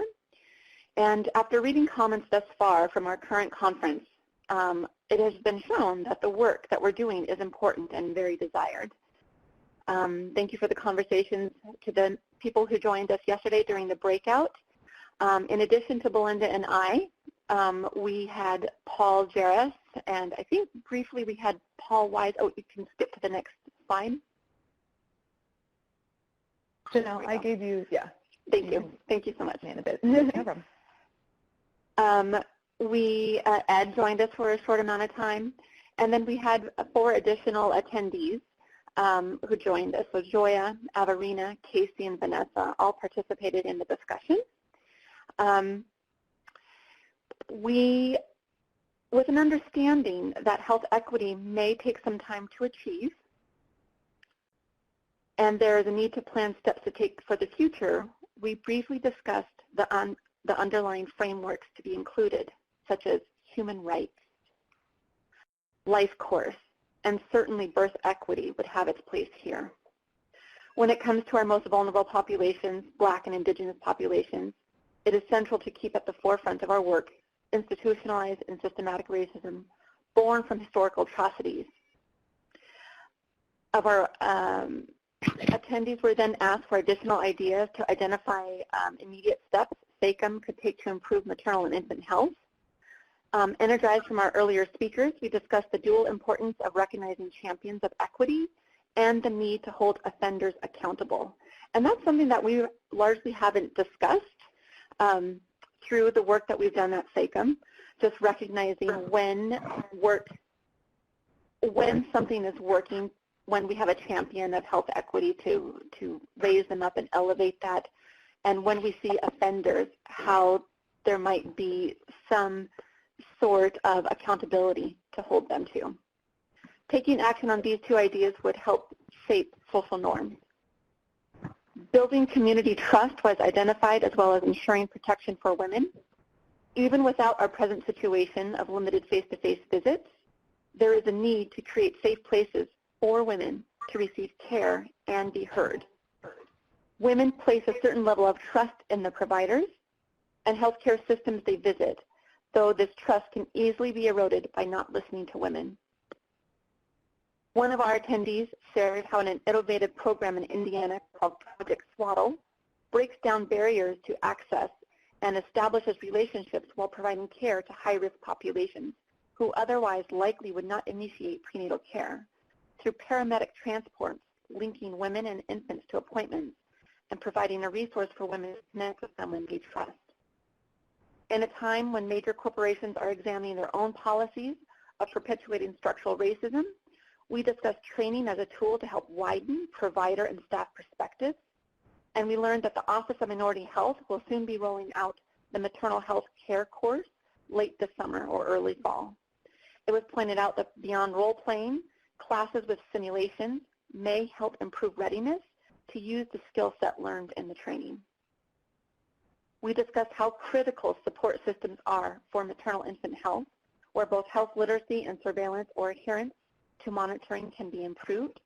For example, if a mom is known to have developed preeclampsia while pregnant, and we know she is still at risk for developing preeclampsia postpartum, support for her health literacy may help improve self-monitoring at home with a blood pressure cuff. In our current COVID era, with increasing pressure on the patient to identify health problems, improving health literacy along with assistance in providing self-monitoring tools at home may make the difference in identifying health problems and getting treatment. Also, it was pointed out that from a literature review conducted by Joya Chaudhry, one of the breakout attendees, that already there are limited preconception health visits, and with COVID, this may become non-existent. Additionally, for pregnant women who transition to postpartum, navigating the health system can be confusing when seeing providers. And in the time of COVID, it can be more confusing.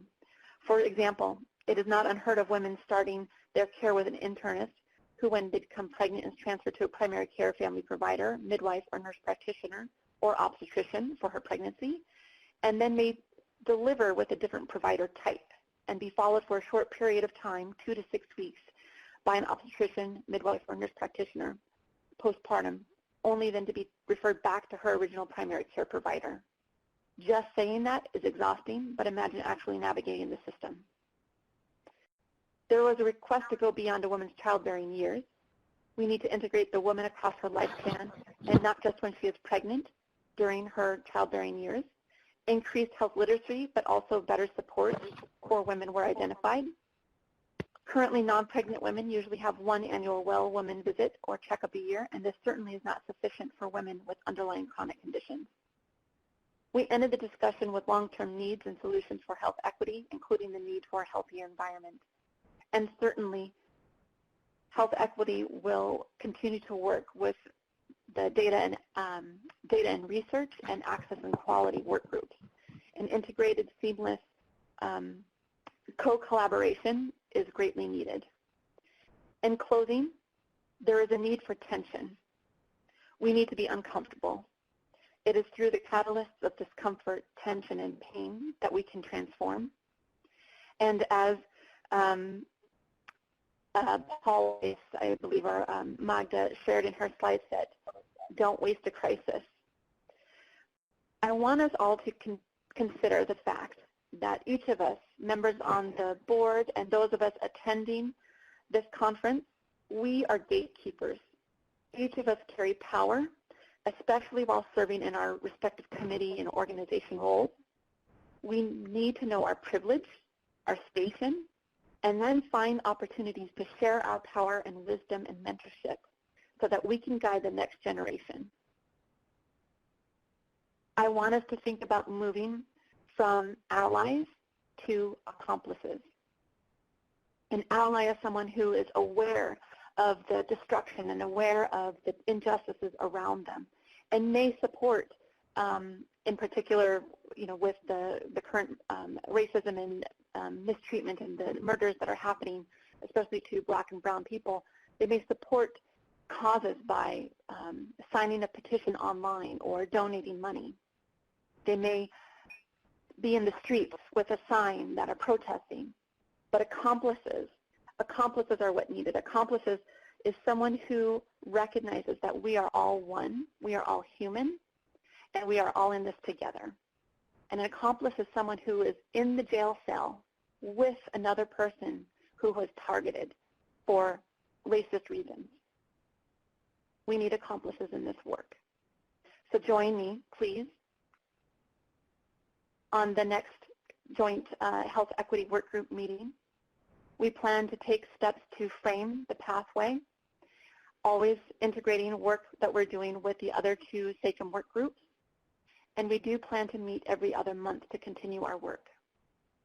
And now I would like to open it up to any questions, in particular from people who joined us. And Belinda, if you have anything else to add, it would be wonderful. Thank you. Thank you, Janelle. This is Belinda. I will add, I think, two quick things. One is we did have another member on our team that joined us yesterday, Ashley Belton. She also was able to join and is moving forward and will continue to be on our team, and she works within MCHB as well. And I think the second thing is more around is connecting to the conversation or the information you just shared around bringing allies to the table. We need new partners coming to the table. We need to do things differently in order to truly address equity. We can't continue the same old, which means we need some new energy and some new discussion in this process as we're developing this framework and going down this path. We need leadership coming from minority-led and minority-owned organizations. We cannot just support the same entities that we always support and expect things to do differently. We need to engage a larger conversation with folks that may not realize that their work is connected to maternal and child health. But it definitely impacts maternal and child health. So that is one of the other pieces I just wanted to add, Janelle, and I think you did a great job of providing an overview of our discussion on yesterday. Thanks. Thank you, Belinda. Janelle, you talked about accomplices. How are you going to be an accomplice with the data work group and the quality and access to care work group? Any strategies, infiltration strategies, collaboration strategies, bridging strategies? Because what you're doing is central to the work that we're doing. That was one of our values, is we want to center on equity. Yep. Do you have any suggestions? Did your group come up with any thoughts about how we can make sure that nothing that happens in access and quality or nothing that happens in the data and research group happens without this centering on equity? Sure. Thank you, Ed. So I want to just recall that from our very first two meetings that we had as a group, as a committee, I remember very clearly that you asked all of us if we were able to get in and do this work without fear of repercussions. And I believe that's one of the ways that we can be an accomplice, that we are going to be with each of the other work groups beside them, encouraging them or lifting our voices with them to ask the most difficult questions, to ask questions that challenge systematic racism that is prevalent in our healthcare system, that is prevalent in our data collection, that is prevalent in the research questions and studies, and is prevalent in how one looks at the data and interprets it. So, and then of course all of this would be true for access and quality of healthcare, the delivery system. So I believe pushing the envelope as far as asking challenging questions that make people uncomfortable is a part of being an accomplice, and taking on the burden of those repercussions and just knowing that we're doing this because we are all one. Belinda, do you have anything else to share? I think that was interesting because when I had my one-on-one conversations with each of the members, I did ask that question, what risks are you willing to take? And everybody was willing to take a lot of risks because that's why they wanted to be on this. They wanted to make some change. And certainly asking powerful questions is one of the simple rules that we have. So thank you for highlighting that. Other comments or questions from either the work group or others in the committee? This is Magda. I wanted to thank you for and invoking summation of the work of your group yesterday. Note that it is not surprisingly in alignment. Acknowledge that, Janelle, you were actually hanging out with us, and another way that it crosses over is that Danielle has served with your group, and you work with the data group, and Jeannie has worked with Steve. So I think there is some crosstalk happening structurally. I have a question about strategy, and my question comes from something that happened yesterday morning in Omaha, Nebraska, when the Common Council, or the City Council, led by someone named Mr. Ben Gray, was on TV last night announcing that yet another city had formally declared racism is a local public health crisis, and here are 22 action steps from within public health agencies and across the city that are laid out as the path to take that on. Having spent 22 years in Omaha, and as someone on our work group, Carol Gilbert, noted yesterday, Nebraska is centrally located and not often to the left of center. I was struck about a movement that had started in Milwaukee, where I was before, to proclaim in Milwaukee County racism to be a public health crisis, leading directly to Omaha via statements in the Washington Post. So the lexicon is there and being adopted as a way to try to now influence policy. I am curious about two things, given that opportunity of something which would not have been speakable in Omaha until this moment. And that has to do with what does it look like from a maternal and infant health perspective?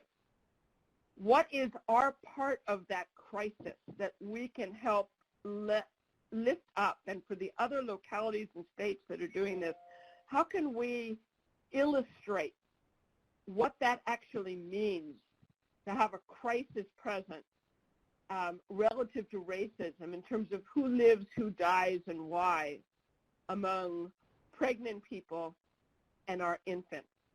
And so I think that's an opportunity for us to step in and add the description and the data and the local stories so that this does not become rhetoric and people get comfortable with the words but not uncomfortable enough to change anything.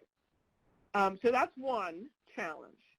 And then the second challenge is SACIM not only grounded in health equity as our North Star, but I would encourage us, each of us, to pledge for SACIM to strive to be an anti-racist entity in its current iteration, that they are explicitly anti-racist in our work, borrowing from Ibram Kendi's framing of how to be an anti-racist and what that takes, and hold ourselves accountable for conducting our work from an anti-racist framework, which requires accomplices, requires discomfort, and requires accountability. So I want to push the envelope on, based upon what at least 2 out of the work groups and 3, I think, believe,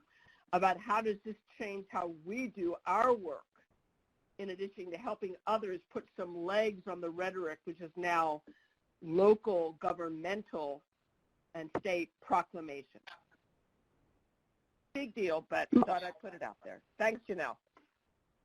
Magda, this is Belinda. Let me just chime in a little bit, because one of the things we've been doing on the equity group is we had a conversation around making sure that we would try to work with other national MCH entities to try to come to some level of alignment, because we felt like strength in numbers and making sure we were all focused and going down a similar path.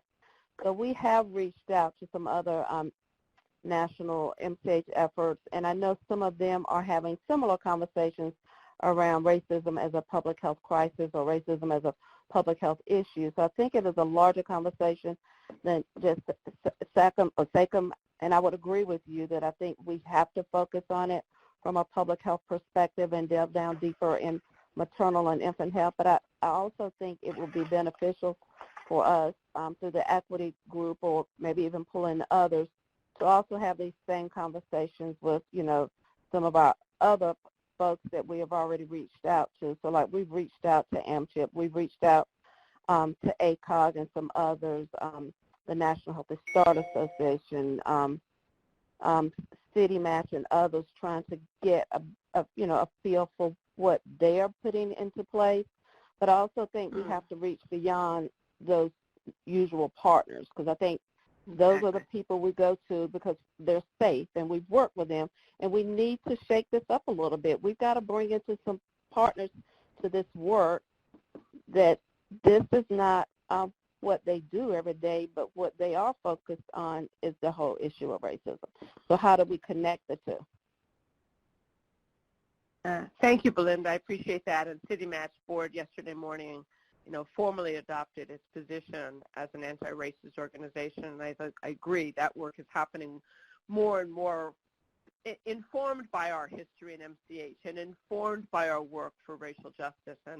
And so how can we then connect with our colleagues in food and in housing and in criminal justice who are doing those work, that centrifugal force of splintering?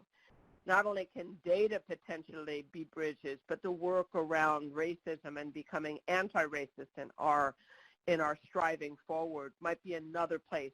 They won't come to us, so I think we need to not be centered on that, but rather we can say this is what we are doing concretely, and that will give us some credibility, I think, to be in other tables as well. All right, any other comments or questions?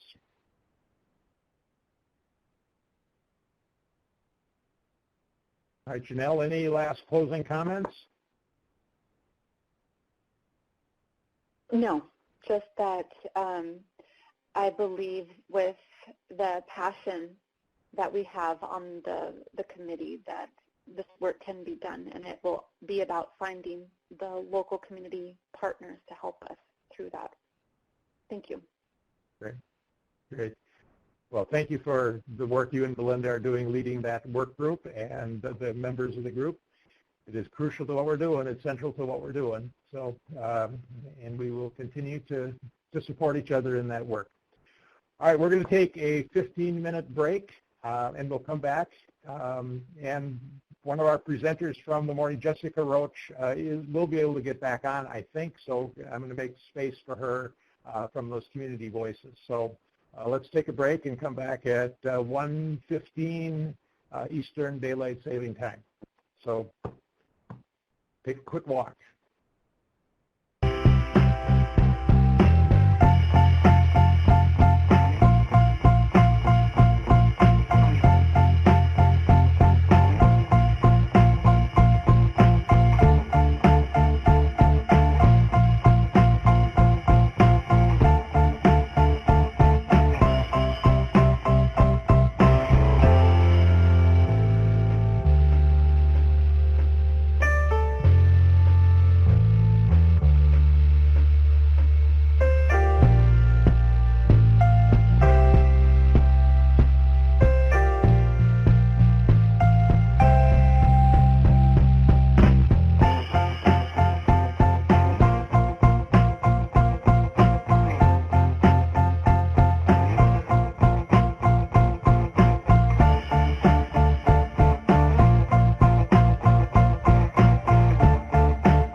You are live.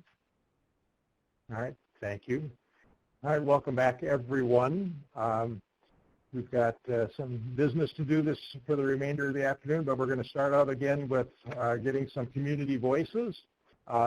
Jessica Roach, who I introduced this morning but wasn't able to make it then, is going to be on now. She's from Columbus, Ohio, Restoring Our Own Through Transformation, or ROOT, a black woman-led reproductive justice organization.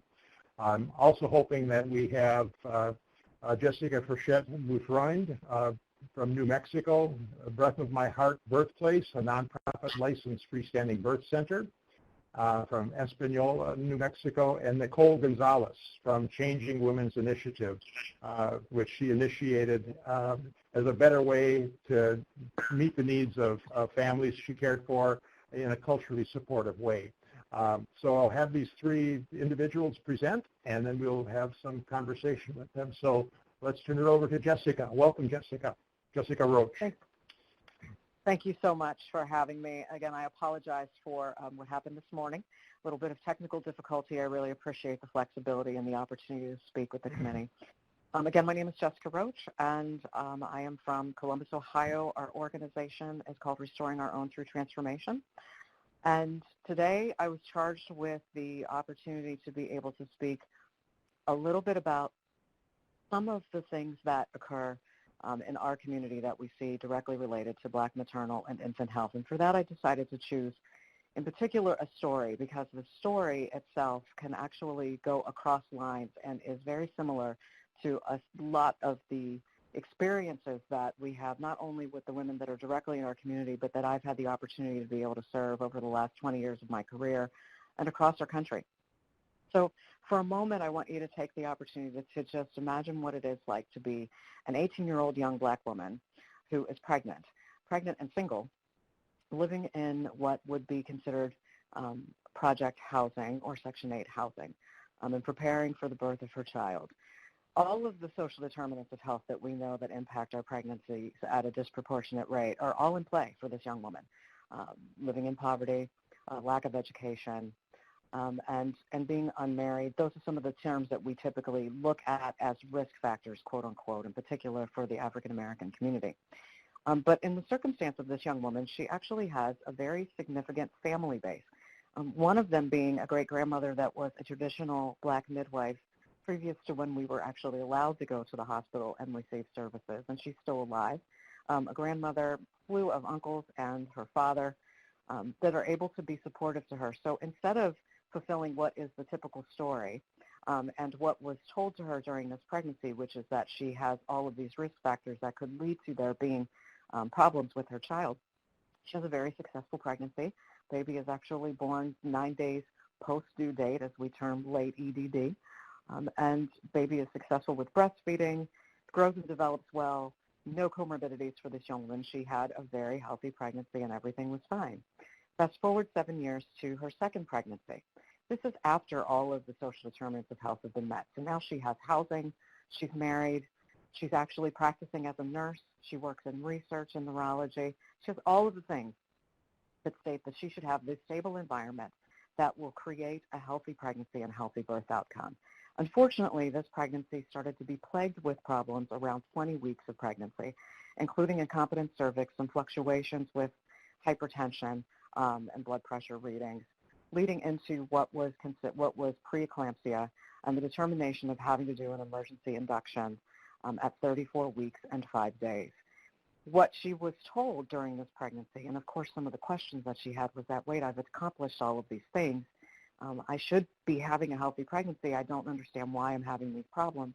And the reason that she's given is that this is just something that we see more often with African American women than we do in other populations.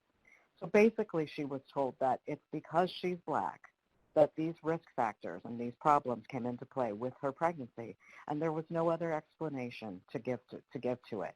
Now, mind you, this young woman was also working 40-plus hours a week, working in an environment that required her to work at 120%, where some of her white counterparts only needed to work at 80 to be able to have the same fulfillment of her position.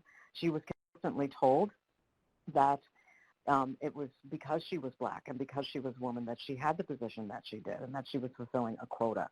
There was constant microaggressions, and there was always these underlying connotations of health risks that were associated with the people that she most closely associated herself with, which is the black population. Fast forward one more pregnancy. She gets pregnant again. First visit with her OBGYN. She's told from the moment that she sees him, well, you need to know that you're at risk for a premature birth again because you've already had a premature birth and because you're black. And so all of the risk factors say that you will potentially have the same problem that you did with the last pregnancy. The difference with this one is that the young woman decided that she was not going to listen to the rhetoric, that something in her clicked that made her understand and realize, and she wasn't fully aware of it yet, that it couldn't just be about her race. It wasn't that she was broken. It had to do with some of the environments that she was exposed to on a daily basis and the consistent being of being told that there was something that was wrong with her. This pregnancy, and because of the fact that she chose to opt for different types of care, which included a midwifery model with more culturally competent healthcare providers, she was able to give birth to this child, 9 pounds, no comorbidities, at 42 weeks, completely healthy, no issues with the baby whatsoever, no postpartum problems for the mother. The reason that this story is so significant is because it gives you a timeline, one, of what it is to experience life as a black woman, that no matter what it is that we do to accomplish things for our lives and to try to find ourselves in a better position than we may have begun, or to be able to be in a place of being able to lift the rest of our community through our various professions, we find that we live inside of a system that deals with the institutional and systemic racism that consistently places the blame on us for either being older, fatter, broken, or just simply black as the risk factor versus addressing racism as the health risk. And the reason that this is so important, and again, why it is that we do the work that we do, is because this young woman's story is mine. I was that nurse. I am now a Master's of Public Health and Maternal Child Health. I am that person that owns this organization and serves the rest of our community. And our organization currently has a 0% black maternal and infant health mortality rate. We have the successes that everyone wants to talk about having. And the reason that we have those is because at the end of the day, no matter how many initials we put behind our name, it's not about the level of education that we have. It's about our life experiences that lend to the type of work that we do that produce the results and the outcomes that we have. I thank you very much for your time, and I'm looking forward to questions later on in the session. Jessica, thank you very, very much. Wow, and a insightful story. Thank you, thank you, thank you. How about is Jessica Frechette? Boyfriend on. Ed, she was on Adobe, but didn't realize that she also needed to be on the phone line. So I just asked her all the information, so she should be on, but it might be in a minute or so. Okay. How about Nicole? Is Nicole available? Yes, I am. Nicole, why don't you go ahead? Nicole from Changing Women Initiative, Santa Fe, New Mexico. Yes, Nicole Gonzalez Nishin, Glashi Nishlin, Dotlachini, Bashishinish Gaizli, Deshachainanis, Deshadishanales.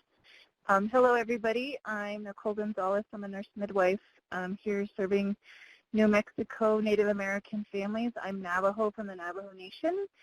I founded the Changing Women Initiative organization to serve Native American families specifically because we have higher rates of infant and maternal mortality. We also have low rates of breastfeeding. Since I transitioned out of working in hospital, I've worked with many Native families in New Mexico, Pueblo communities, Navajo families, and there's a lot of stories I hear from our community, especially from women who are accessing healthcare services through like the hospital setting, which is pretty much the mainstream option available to them right now. And because we serve several different communities, Taos, Tamas, Pueblo, Santa Fe, Albuquerque, Gallup, and parts of Navajo Nation, it's really interesting to see the dynamics and the systems and the barriers that Native women have to navigate especially if they're getting care primarily through Indian Health Services. One in particular woman we drove out to Gallup to take care of, and it's a 3.5-hour drive one direction for me to serve that community. And her experience basically was having to work through her own personal family trauma with her mother, as well as with her partner. She was homeless for a bit and living with her partner's family. Basically, there was 5 family members living in the same home, so there wasn't a lot of privacy in that space. She had experienced several traumatic events in her past, including physical abuse from a prior partner, sexual abuse from a family member, and so definitely coming into her role as a mother without her mother's support and being in her boyfriend's home put her in a really interesting situation where she had to really push and navigate for wanting to have a home birth. And we really support traditional indigenous birthing practices, working with traditional healers, especially in the Navajo Nation. And so our services are geared towards serving women like her who want to bring their babies into this world with a traditional perspective, with song and ceremony, herbs, as well as nutrition, and just support from not only their local healer providers, but from nurse midwives and midwives who are Native like themselves. Throughout her care, we saw her every month, like the normal prenatal schedule, and then at the end, we saw her every week. She had a beautiful home birth, and her living room was filled with actually her relatives, so like her grandmother, her mom, her auntie. They were basically all there to greet their baby. There was definitely a lot of fear around her ability to birth at home safely by her family, and it was really beautiful for them to see that it's possible and safe, and that she felt very empowered to do this in a traditional manner with traditional midwives like myself. Something that she experienced probably 6 months into postpartum is her partner herself broke up, and she didn't have a home and had to stay in the same house with him. She also experienced a pretty harsh postpartum depression, and there were times where she tried to access mental health services through the IHS hospital ER, and they didn't feel like her need for support was important enough, and they told her to go home. And I tried to get her in with another local mental health provider, probably like an hour drive away, but she didn't have transportation and didn't have even gas money to get there. And then through her postpartum, she also experienced, because she used marijuana to help with like depression and mood stuff, her mother-in-law didn't understand this, so she was, well, not her mother, but her partner's mother, living with her, and basically saw that she thought she was doing drugs and called the police and was threatening to take her baby.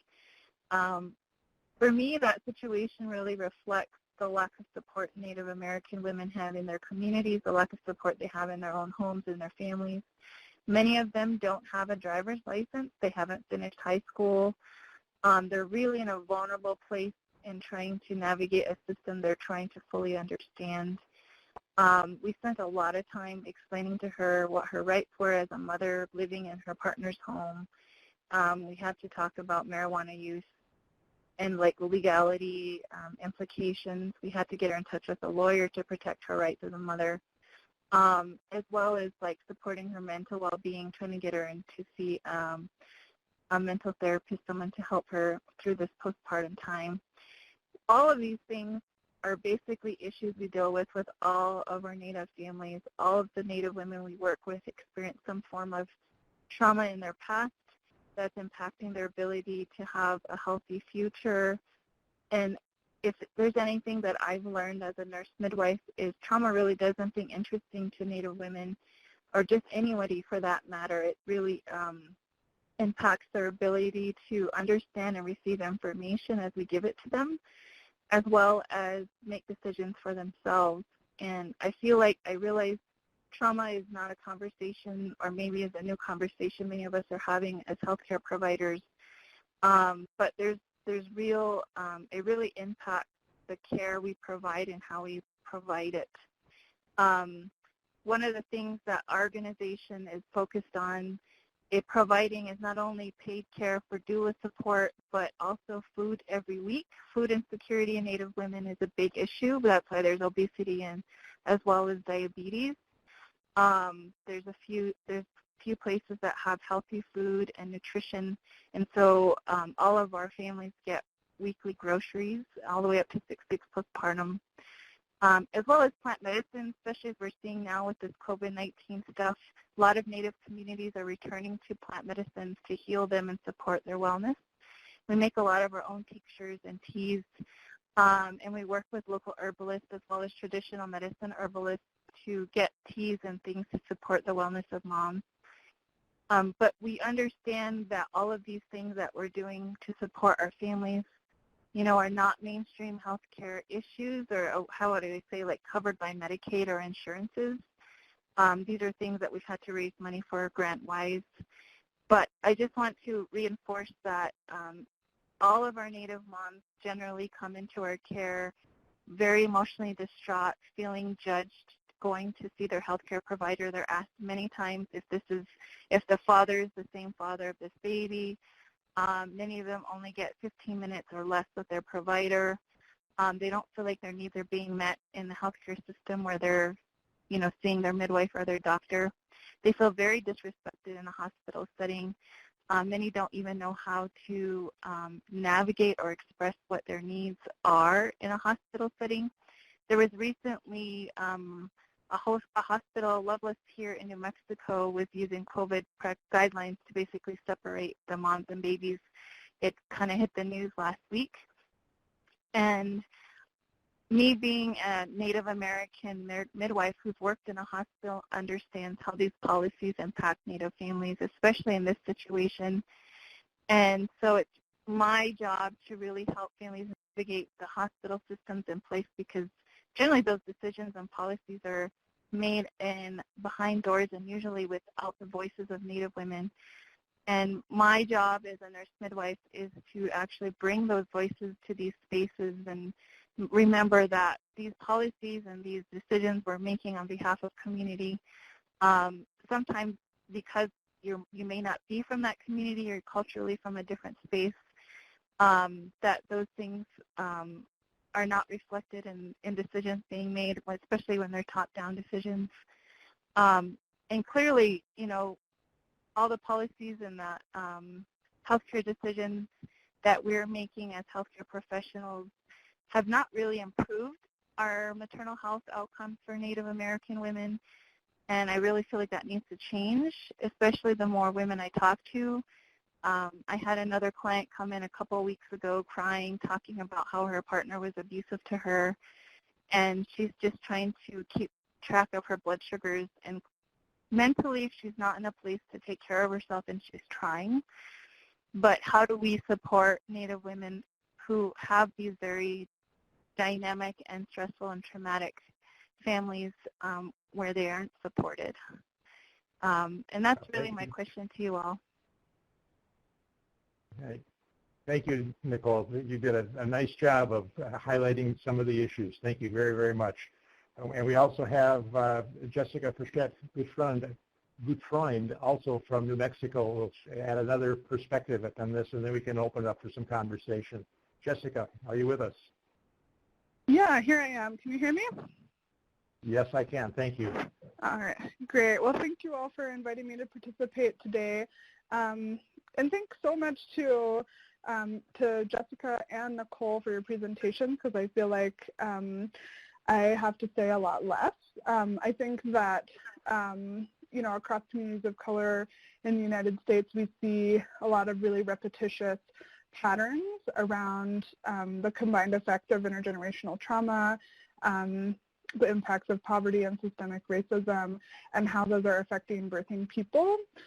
And today I wanted to talk a little bit about the context of our practice. We have a licensed birth center in Espanola, New Mexico. That's in northern New Mexico. We serve rural and frontier communities, and we also serve the 6 Tewa-speaking Pueblo tribes that are located adjacently. Our birth center and a cold practice have kind of overlapping radiuses and populations, so you can imagine the context to be fairly similar. we work with a very young birthing population. So where we see, some national trends, people having babies older, we're not seeing that in our community. And so we definitely are working with a younger population. And it's really given us a lot of opportunity to witness and understand the specific barriers that young people of color are experiencing within their maternity care context. And so that's kind of the story that I wanted to share with you all today. We have a young parent who, I'm actually going to use her real name because she's given us permission, and she's publicized some stuff personally about her experience with us. So her name is Sandy Martinez. She came to us when she was 17 years old. She's the daughter of Mexican immigrants, as was her partner, and they were pregnant with their first child. She left hospital care because she felt like she wasn't being respected. She had talked to another young parent in the community who had previously birthed with our practice and had had a good experience. And so when she came to us and found out that in New Mexico, Medicaid would pay for her to have an out-of-hospital birth, she was thrilled. She embarked on our care. She had a very successful birth in her birth with the help of an Indigenous doula who's trained by another organization in our community, and a lot of family members. I think she had like 7 or 8 folks there. She had a very successful birthing experience, and then we followed her through the postpartum, and we were also her midwives for her second child. When her second child was born, when she was 18 and a half, things were a little bit more difficult. So things were difficult for her first birth in the sense that the transition to parenting is difficult, I think, for nearly everyone. But with her second birth, she had a significant hemorrhage. She had moved out of her parents' house and was experiencing really significant food insecurity. And she had a significant hemorrhage, which led to also very significant postpartum depression. So I want to highlight Sandy's story because Sandy later actually came on to become an employee with the birth center to do advocacy work for young parents specifically, because as a really talented young person, I think she was able to identify and put words to some experiences that other young people maybe haven't had the opportunity to do. And so, what we've learned and the process that we've gone through with Sandy has really allowed us to identify some really specific barriers, the first and foremost being stigma. And I think this is a through line in the conversation around systemic racism and poverty. But I think very specifically young people experience another level of that that's based on age discrimination. And so typically there's a lot of criticism and shaming. There's a tremendous amount of community pressure around having gone or not gone on the right path and what their future trajectory will be as a result of this. So again, a lot of negative narrative that typically is landing on top of a pretty high trauma burden. A lot of times, the trauma of family members and personal trauma as well, and the way that young people specifically carry that. Access issues are a huge issue. So, you guys know better than I, but here in New Mexico, you have to be 19 to get your own social services case. Otherwise, you have to be legally emancipated from your parents. So we see a lot of young folks who qualify for, food and transportation, housing, and medical supports through the state, but are unable to access it because it's in the hands of their parents. When Sandy first came to us, one of the reasons that she had transferred was because her OB provider had insisted that her mother sign all of her paperwork and had insisted that her mother was actually the legal decision maker about her pregnancy, which we know is not the case, and that for legal purposes, Sandy is the decision maker for herself and for her baby. And so there's a lot of false impression or false information in the system around what kind of decision-making power young people have over themselves and their children.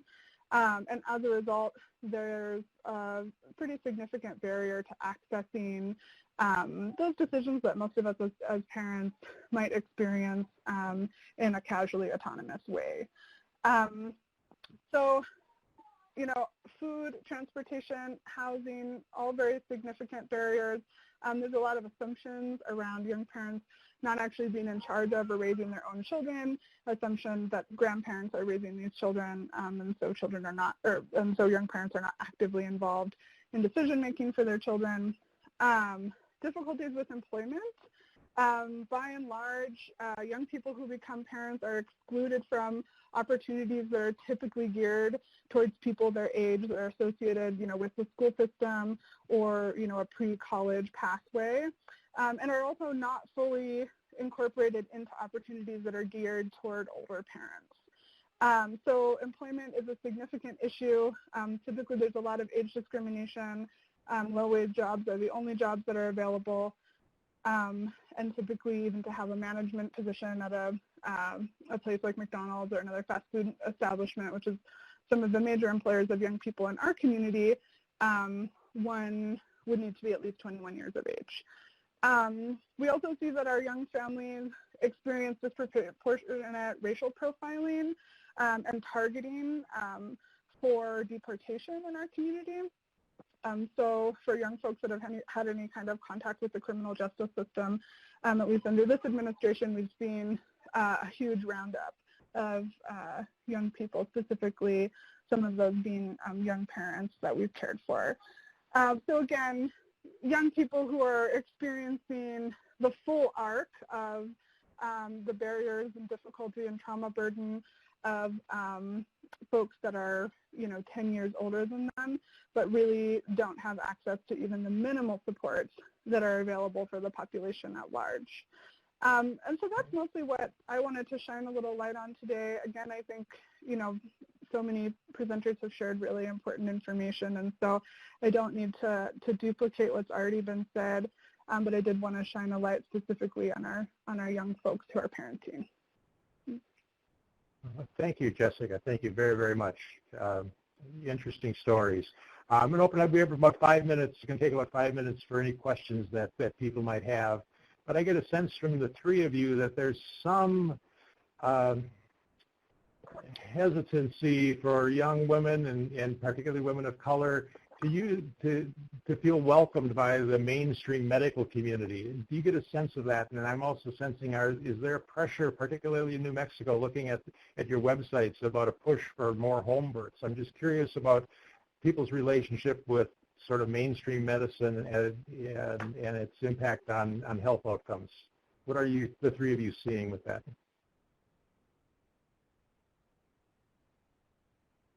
This is Jessica Roach. I'll try to answer as briefly as possible.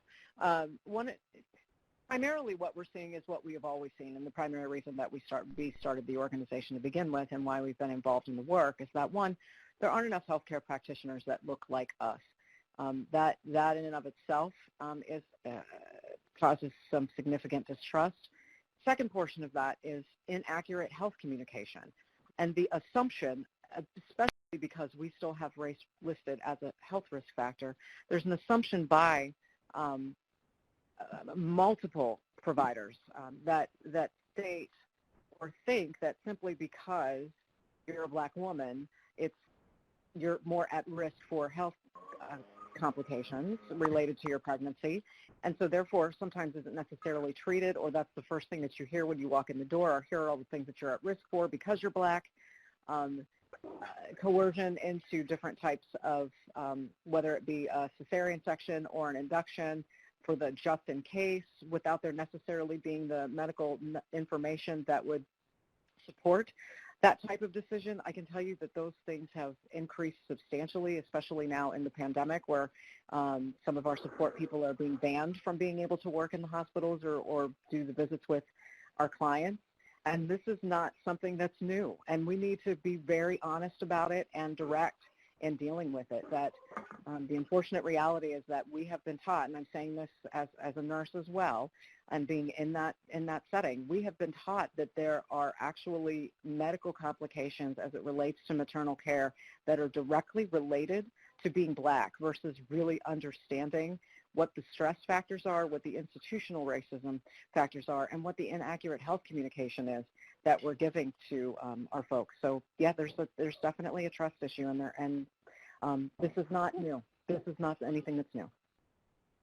How about our colleagues from New Mexico, Jessica or Nicole, your sense of that?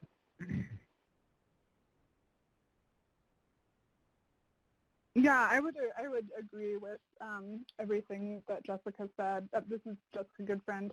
I think that what we see here is a pattern, and I think that, you know, for us in terms of our population that we're serving, you know, our clients have also noticed the pattern. And coercion is really a word that I appreciate you bringing into the conversation, Jessica, because I think especially young parents, but definitely, you know, people of color within medical settings in general, experience what can only be described as coercion around birthing choices and around, you know, what should be choices in their care. One of the most common reflections that I get from my clients is just awe and amazement about the opportunity to engage in decision making. Even being asked for their decision on a specific topic, whether it be, you know, a really big decision like transferring to the hospital or what their birth plan is, or small decisions like being tested for Group B strep or, you know, other routine procedures. People are really surprised by being asked instead of being told. And I think that that's something that white people, particularly white, you know, affluent, educated populations are not experiencing. And I think that, you know, across the board, communities of color and low-income communities are experiencing that. Nicole, how about you? I think because we serve Native families on the Navajo reservation, you know, we have to learn and navigate the IHS system. Because it's a closed system, as a healthcare provider and a nurse midwife who has the ability to order ultrasounds and medications, because it's a closed system and that community doesn't have access to a lot of home birth care or even a birth center care, there's policy changes that impact our ability to serve them well in that space. And so for us serving those communities, you know, there are definitely systematic barriers that have been in place for a long time that I don't think people were aware of because nobody's serving those communities outside of those systems. And so really trying to work with Native women, specifically on Navajo, to understand their options and their rights, and also recognizing even during this COVID time when a lot of the hospitals outside of those communities are navigating whether a doula should be there to support families or whether one person could be with the families in a hospital. Whereas on Navajo and these IHS places, like, it's a common practice just to limit people who can be at the birth with these families by, like, to one or two people. And so that tells me that, you know, Native families and especially Native women aren't, all their options have not been available to them for a long time. I mean, it comes through in their stories, but it also comes through, just like Jessica said, when we're just talking about their options and that they have the ability to discuss their care and that it's fully within their right to say yes or no to something. It's something they're not used to and they've not had that available option to them before. I think that, to me, highlights some of the inequality that we've experienced as Native people around consent. And people always are surprised when I say Native women still experience a lot of unconsented procedures done to them, and they're like, wow, that's still happening? I thought the sterilization thing was over. But we experience it on many levels with IUD insertions right after delivery, with even really forcing contraception on Native women when they don't want it. And so there's still a lot of challenges around our reproductive choices and options based on where we access care. All right. Well, thank you to the three of you, Jessica, and Nicole. Powerful stories. You gave us lots of insight for the work that we're doing. So I appreciate you taking the time to come and speak with SACIM, and know that the words that you've spoken will be taken to heart and followed up on by the members of this committee. So thank you very much. Thank you for having us. All right, Lee Wilson, are you there? Sir. Yes, I am. Right, can you how hear about, yes, I can. How about public comment? Do we have comments? Okay. So this is Lee Wilson, again, the designated federal official for this meeting. We are required and happy to provide an opportunity for public comment, to provide input and opinion to the advisory committee on topics that are relevant to our mission. And so as part of the Federal Register notice, we had put out that call and received a number of requests for public comment, both in writing and orally. Written public comments, those that we had have been provided to the committee. Those that we receive will also be provided to the committee when we receive them. We did receive 5 requests that were requesting oral comment. I'm going to list the 5 names so that you know the order that I'm going to call you in, so that you can sort of tee yourself up given the virtual nature of this. The first will be Janina Daniels, the second, Patricia Heinrich, third, Ellen Tilden, fourth, Jasmine Chapman, and fifth, Sri Sakilapata, who will be from the Ohio Department of Health. What I'm going to do, we've got about 15 minutes set aside for these individuals, so I'll give 3 minutes for a comment period. Please press *1 to unmute your phone, and when the 3 minutes is up, I will give you a call and wrap it up.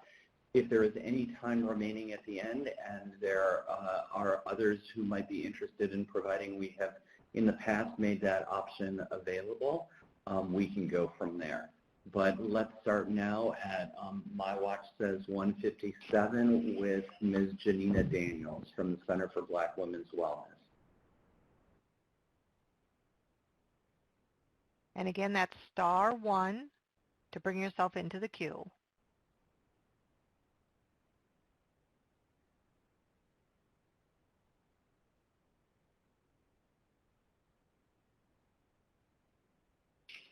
Okay, absent comment from Ms. Daniels, we'll move to Patricia Heinrich at niche queue.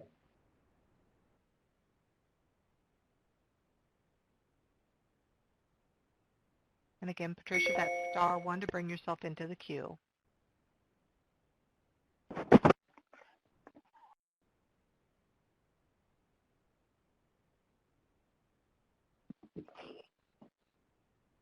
Moving on to Ellen Tilden from Oregon Health and Science University. Ms. Tilden.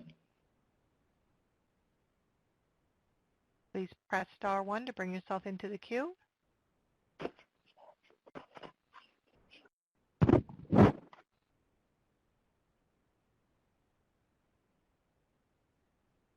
This is Janelle Palacios. I can see she just wrote something on Adobe. She said that her audio is not letting her join, and to move on to the next person. Then we will move to Sri Sakilapita.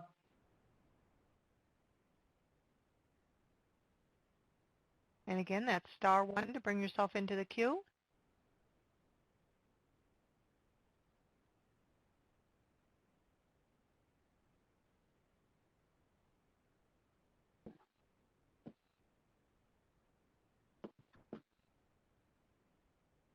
Okay, in light of the difficulties that we're having, what I'm going to ask is for any of the individuals who have requested an opportunity to provide oral comments. You will be given an opportunity to provide written comments. Am I hearing someone in the background? You will be provided an opportunity to provide written comments that we will make available to the committee. Also, feel free to put any comments into the chat box. Actually, I see Ellen Children. I can provide written comments later. Thank you. Yes, we will make a point of having the written comments available and sharing them with others. And we will now provide, since we have not used up any time, if there are any other individuals who would like to make comments and who actually can make their phones work, then we will give you the opportunity to do that now. So please press *1. Anyone that has a question or comment from the phones, you may press *1 and record your name, and *2 to withdraw that request. We do have a question or a comment coming from Kara Sanders-Lee. Your line is open. Sorry, I'm just a member of the committee. I don't have any questions. I think I was just making sure my *1 was on. Thank you very much for checking. Yeah, I didn't, sorry, apologize for the confusion. Because I was having so many problems yesterday, so I'm just trying to make sure it's working. Okay, we appreciate that. Thank Is there you. anyone else who would like to make a public comment? I'm currently showing no further questions or comments from the phones. Again, that's *1 and record your name, and we're standing by for any questions or comments.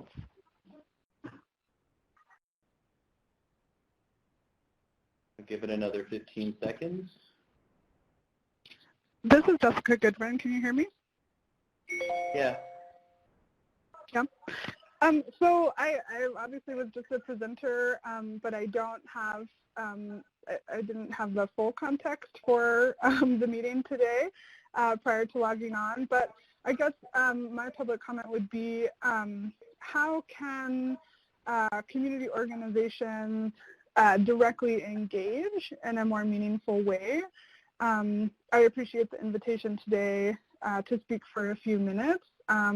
But I do feel like there's a consistent pattern where community organizations are asked for compelling stories, and yet there isn't any kind of reciprocated response or invitation to the table around meaningful decision-making for, maternal child health policies and reimbursement on the federal level. So I just wanted to make that comment and really appreciate my inclusion in today's conversation. Okay. Thank you very much for that comment. We will note that. I do know that there's a great deal of discussion that goes on in these committees about trying to address the exact issues that you have raised. The reason we do have these meetings made public is so that can be heard. We also post the minutes for these meetings. They're available publicly, as well as often the transcripts of those meetings. So if you are interested in the future, please feel free to contact us for any follow-up information. And if you go to the SACIM website, we are able to assist you in any way you might like. So thank you for your input. Go ahead.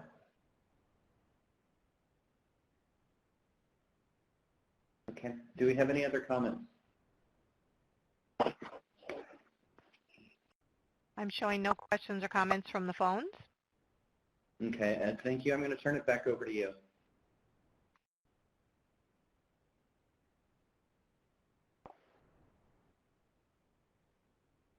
Ed, are you there? Thank you. Yep, I was trying to get off of mute myself. Obviously, if we're going to do more of these virtual meetings, we have to improve the technology. We've had such significant difficulties throughout this 2 days trying to get people to connect and also to share their videos. And so in this world of virtual meetings, we need to do a little quality improvement. So. But now we're going to talk about bylaws, and we it was surprising to me that in the 31 years or so that SACIM has been in existence, we didn't really have any bylaws. We basically had a statement from the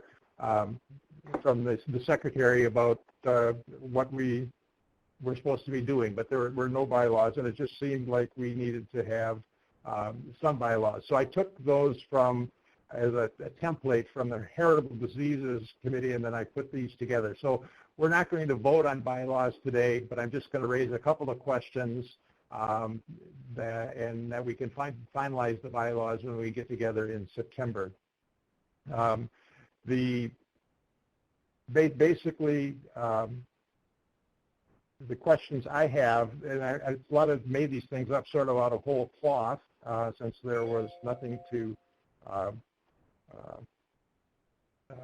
go on from previously. So there's some things that I just wanted to ask about. Maybe this thought was in the, trying to think of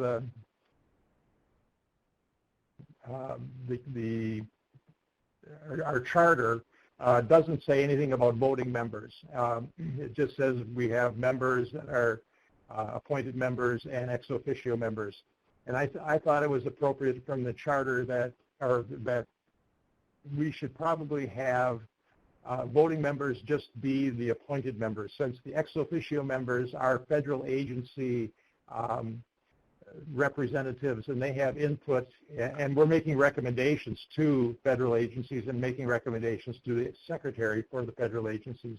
It seemed like having voting members just be the SACIM appointed members would be appropriate. Wondering if anybody has any thoughts that would be different than that, if we should have, other than the appointed members be voting, basically to have the ex officio members be voting. They have input certainly in the conversations, but when we vote, I thought it would be appropriate just to have the appointed members. Any thoughts on that? This is Magda. I have two comments. The first is bringing the lens of ethical considerations. And I just want to link the notice, what Lee Wilson said up front, and our ethical audit as members that are sworn in, that as we move to voting members, that the bylaws also somehow cross-reference when it is appropriate for voting members to recuse ourselves. So that's a technical addition, but in support of your notion of moving to more formality of voting for members themselves.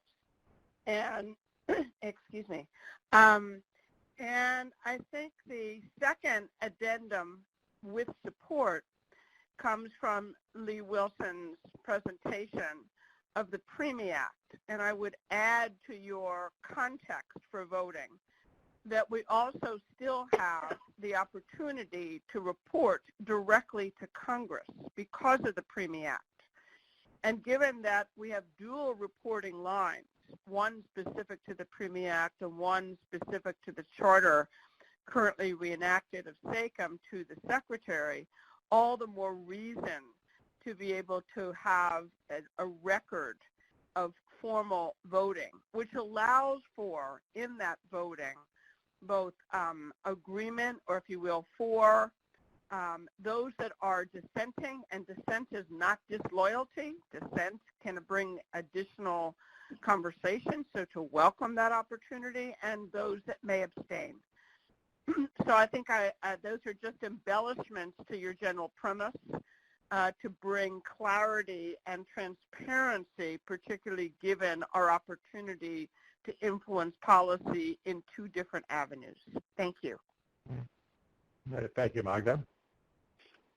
Any other thoughts on voting members, non-voting members? The recusal, I certainly can pull that in there. Need to talk a little bit more about the reporting, dual reporting activities. I'll have to do some work on that. Yeah. Hi, this is Wanda. I think that as as a full-time federal employee. And since the work that the committee does help to direct the activities of federal agencies, that it's not appropriate for me to cast a vote. It's one thing if we're talking about, having some decision on certain content, but around certain recommendations, no. Okay, thank you for that. Another issue that should be in the bylaws is committees. Right now, we don't have any, or subcommittees. We're a committee, and we don't have any official standing subcommittees. We have 3 work groups that are ongoing. We did have a work group earlier on membership that Belinda was part of and did a lot of work on.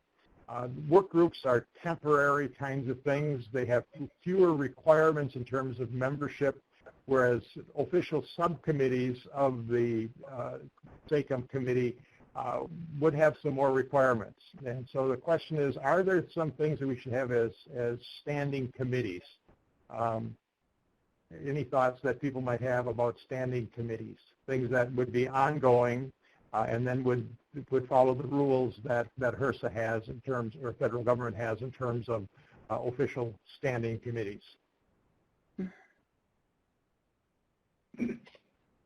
This is Magda, one more, if I may. I appreciate that the terms that we are currently set in the current iteration of SACIM goes, Lee, help us here, through 2021. I believe that to be true in the reauthorization of SACIM. This is a time of fluidity and uncertainty and polarization. And I would lean toward, because there's a tension between formality gives greater bureaucracy. I think that the message that I heard over the last 2 days, especially amid COVID, is flexibility, nimbleness, and the ability to move from deliberation that is evidence and science-based to action. And so I would be hesitant to create more formal structure. It may come at the end of our term that we have had our ad hoc work groups prove themselves to be worthy of institutionalization. But given that we have our praxis and we have our principles, I would shy away from greater rigidity at this time. So this is Lee. I'll jump in response to Magda's comments. Can you hear me all? Yes, I can. Okay.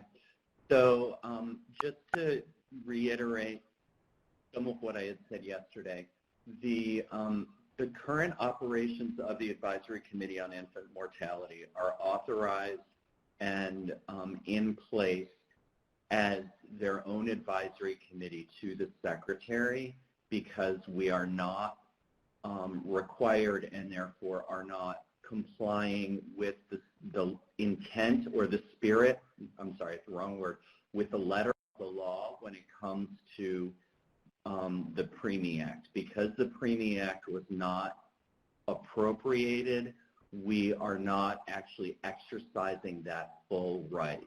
However, what we are saying is that we are working to meet the intent of the legislation through the existing body that we have in SACIM. So I hear what Magda is saying. We have a report, and I can actually, instead of just leaning forward and talking into the microphone, I can put my camera on here. So I think what I'd like to say is that we will be generating a report. The report is not mandatory to go to Congress, although you have the right to speak to Congress if you choose to as an advisory body. Similarly, it is really up to the committee and its strategic position and viewpoint on this as to whether or not you want to formalize or not. I do think that there are certain things that are helpful for the committee in showing that you have a process for making the statements that you're making, so how you choose to vote, and that there is sort of a standard for that is reasonable. Beyond that, I think those structures are really the way the committee wants to build itself. Before we respond, could we get everybody's picture up? I would like it if we could get a gallery view of everybody now who's on the committee, if that's possible, to see their faces. Magda, do you have some response to Lee's comment or not? I didn't. All right. All right, thank you. And you do have a question or comment from the phones whenever you're ready for that? Is it from a committee member? No, just a participant on the phone. Okay. Maybe they could put something into the comment chat, because I'd like to get comments from the committee members on the bylaws.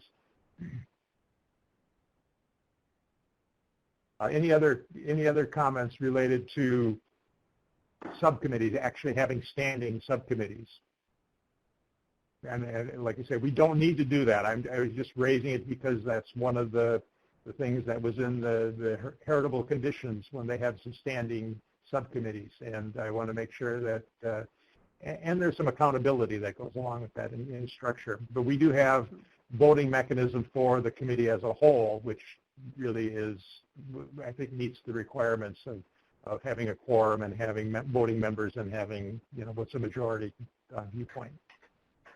So Ed, does it really functionally add something of value to have standing subcommittees as opposed to working groups? Say that again, Paul. I didn't quite get that.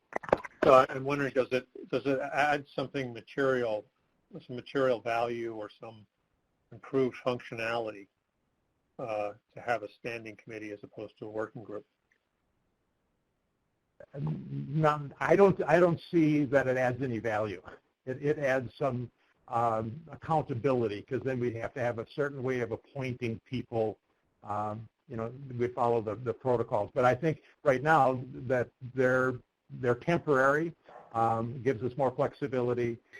But I think with the praxis that we've got, set some accountability, some guardrails for those groups already. So I don't think it adds a lot to have a standing committee at this point in time. That's my opinion.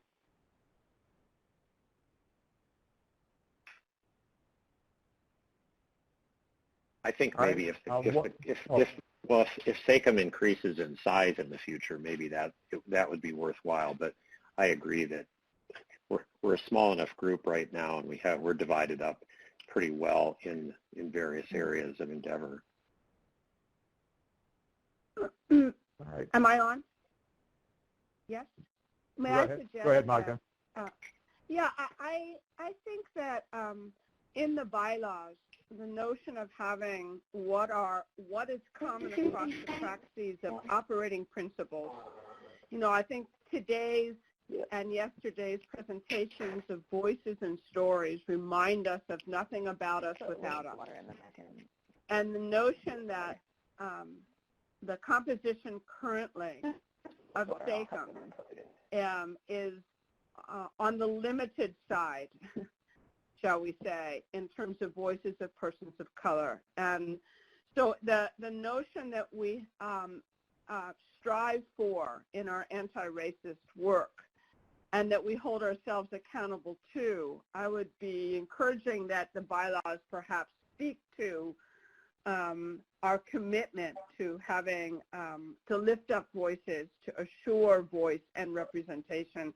And we also have leadership that also reflects that diversity. I mean, I'm just mindful in my white privilege to be co-leading a work group and know the composition of our small group now. I would commit to bylaws language that had accountability from us to have a much more robust representation both in the committees and in leadership. Thank you. But that's not about the formality of the work group or institutionalizing them, but it is adopting common language about how we are doing our anti-racist work for preventing maternal and infant mortality. Not that it's something that's just in the equity group. So related to, the fact that equity, I would like the equity work group to actually look at the bylaws to make sure that we focus on equity, that we're not doing something that is inequitable or perpetuating things. So if during the summer, the health equity work group could look at these just to say, yeah, they're in line with what our values are. I think the issue of representation, I'm not sure the bylaws are the place to put membership, nature. But if you look just at the screen right now, we're a pretty white group. We got a couple of people of color, or one person of color, an indigenous person, and the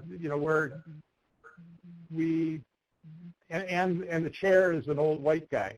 And it's not that I don't like to be chair and I don't appreciate the work, but I think that one of the recommendations that we as a committee should just make, maybe not to the secretary, but at least lead up through MCHB, that as you're looking at the membership, it really should, the members and the leadership of SACIM should include individuals from communities and population groups that are experiencing poor maternal and child health outcomes or something like that. So that as they're looking at the list of folks who've been nominated to be members of SACIM, and they're making the decisions over the next couple of years, that it really highlights the fact that this group should change in its character. So, but I don't think we put that in the bylaws. It is noted, and we have recorded that.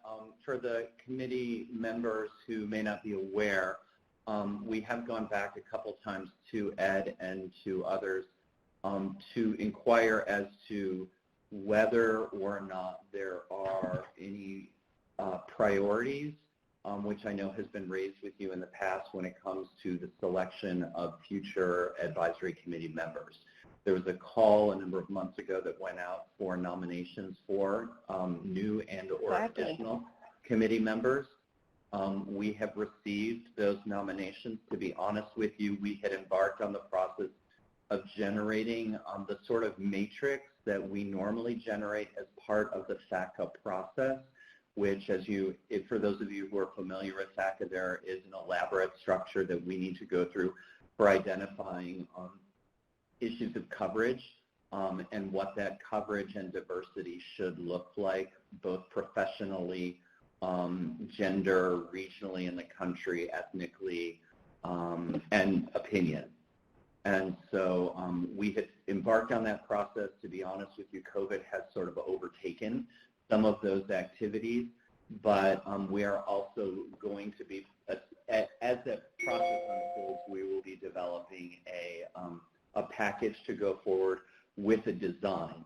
Our general intention with committee members is that we stagger the committee's tenure, the tenure of the members, so that there is a rolling process as well. So there are a number of factors that we're trying to bake into this process, but your points have been noted, and if you would like to continue or sort of amplify any of your views, we're happy to hear that. Okay, just to let people know that in my conversations with Lee and Dr. Warren is that, we could add another 11 members, but I don't think we should add 11 members right away. I think we should stagger those over the next, longer period of time so that we actually have some staggered terms so that eventually we won't have the whole group coming off at exactly the same time. So we'll add members on a sequential basis over the next 6 to 12 to 18 months.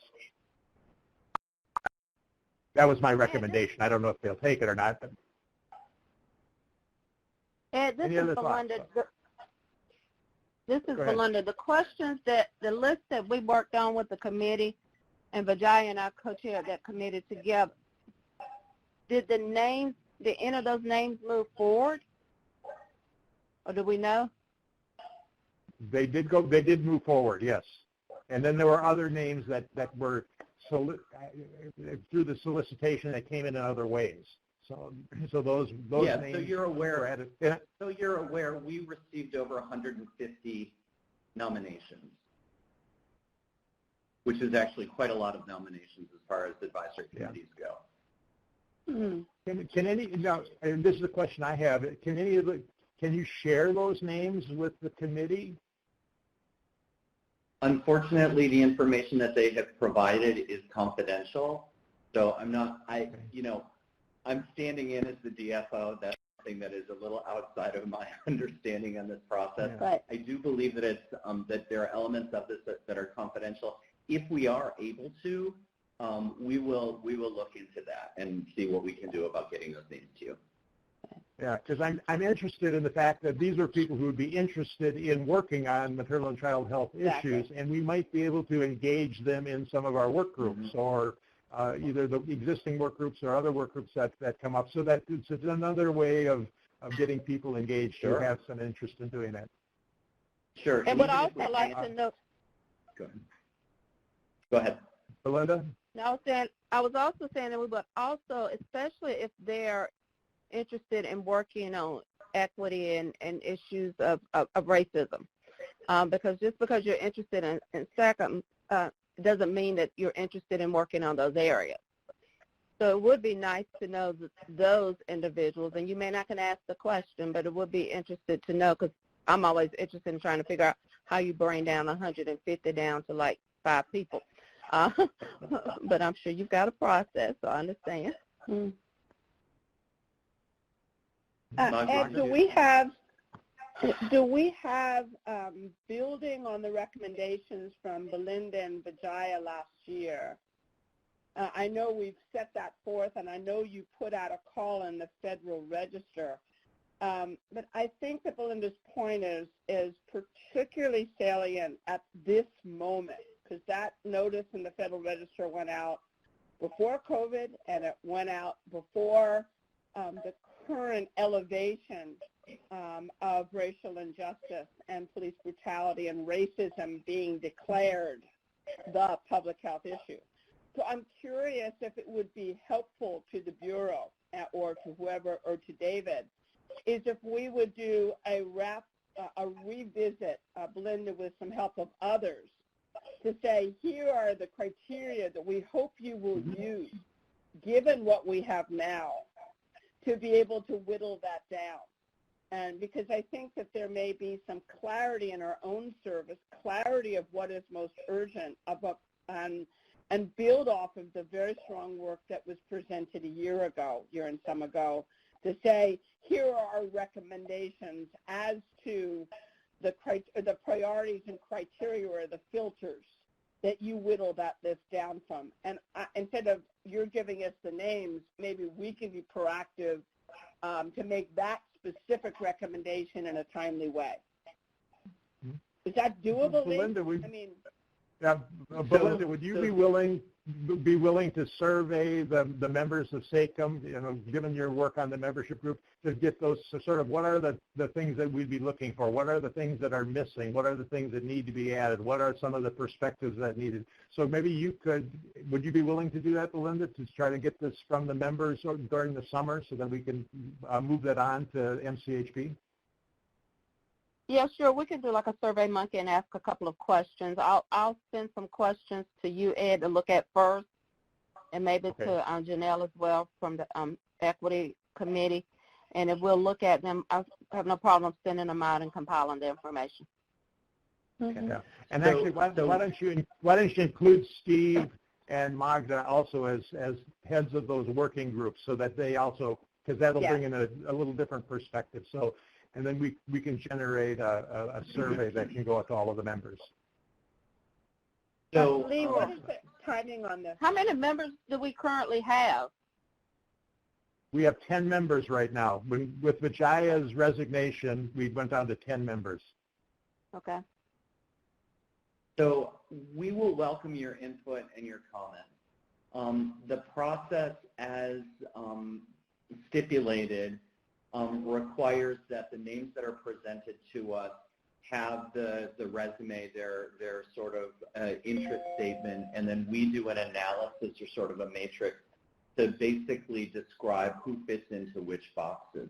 We then send forward sort of a prioritization of different individuals based on the qualities and characteristics, and that prioritization shifts based on, okay, if we take this person, then the other people may shift around because we can only have so many people from the Midwest, or we can only have so many people who are OBGYNs or whatever. Not that there's a quota, but we don't want to overweight in one category or another. That final decision is a decision outside of NCHB that actually goes up to the office of the secretary, and there are individuals up there who work with the Office for Management and Budget and others to clear that process. So if it goes to the secretary's office, then it's made there. If it's ultimately a FACA, that would be, if we were to fully exercise PREMIAC, that would go up to OMB, which is above the department. So again, as I said, we will take your input. We will, both if you have individuals that are of interest to you because you feel that they add something unique, or when it comes to a specific set of attributes that you would like, or a mix of attributes, we're happy to pursue that as well. The other thing that we'll do in response to your request is look at what the rules are for whose names we can provide to you or how we provide that. Another solution might be that we have a mailing out to the individuals who have been nominated to say, while we are in the process of reviewing your nomination, we would encourage you to engage with committee members, and we can talk about a structure for that so that we are making it a voluntary process on their part. I don't like it when I give my name to, Amazon and then it's shared with 100 different other organizations. I want to respect that for them as well. So. Thank you. Thank you. Mm-hmm. All right. Any other comments on the proposed bylaws that I will work on during the summer and bring back to the group? If the health equity group could take a look at them, give any feedback. But any other thoughts that people might have on the bylaws? One other quick thought following up on Lee's comment just then. Even if he can't give us the names of the individuals, is it possible, since you have their name and contact information, that you let them know of our work groups in case anyone is interested? They could reach out to the chair. Is that another way of engaging some of them in the work? Yeah, you're muted, Lee. Sorry, I need a light. I'll work with Ed before we send such a note out to make sure that and Ed and I have had these conversations all along, that before we move or before he moves, there's sort of an understanding of, okay, is this meeting expectations, that if we are going to go out and make a contact to the individuals who've been nominated, that we accurately reflect how it would be that they engage with you all. So, yeah. Great. All right, Magda. You might be raising this later, Ed, but I've been, first of all, really appreciative of your being here and serving as chair in person. So really glad you're better and glad that you're present. So just want to acknowledge that it's been a long time since December. I also then want to acknowledge it's been a long time since you've been serving as acting chair. And I'm curious in terms of leadership, what is the implications of that? I know that when I left the University of Wisconsin-Milwaukee, brand new School of Public Health 5 years ago as founding dean, the current dean is still acting dean. You know, it can be both helpful and hurtful. But I'm just wondering what the status is of the acting part of that, with complete support for your leadership and appreciation. So I thought I'd call it. All right.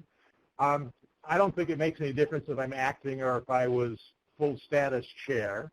And the thought was when I took this that they would, when I accepted this a couple of years ago, they said, we'll move it forward. And then when you get when it gets approved, then your term gets extended a little bit. So it would extend my term. But I'm probably not going to push. I like being chair. I mean, it's a lot of work, but it's important work to be done, and I appreciate doing it. And I'm not, but I think if I was made acting chair, that would then make me the chair. Or if I was appointed chair, it would extend my term for another 4 years, which would then mean that the leadership of this organization would be an old white guy. I mean, and that may be the choice that the secretary makes at some point in time, but I would like to have a broader conversation. I don't want to tie the secretary's hands at this point in time. So I'm fine staying as acting chair. I don't need to be officially designated because I don't think it impacts what we do.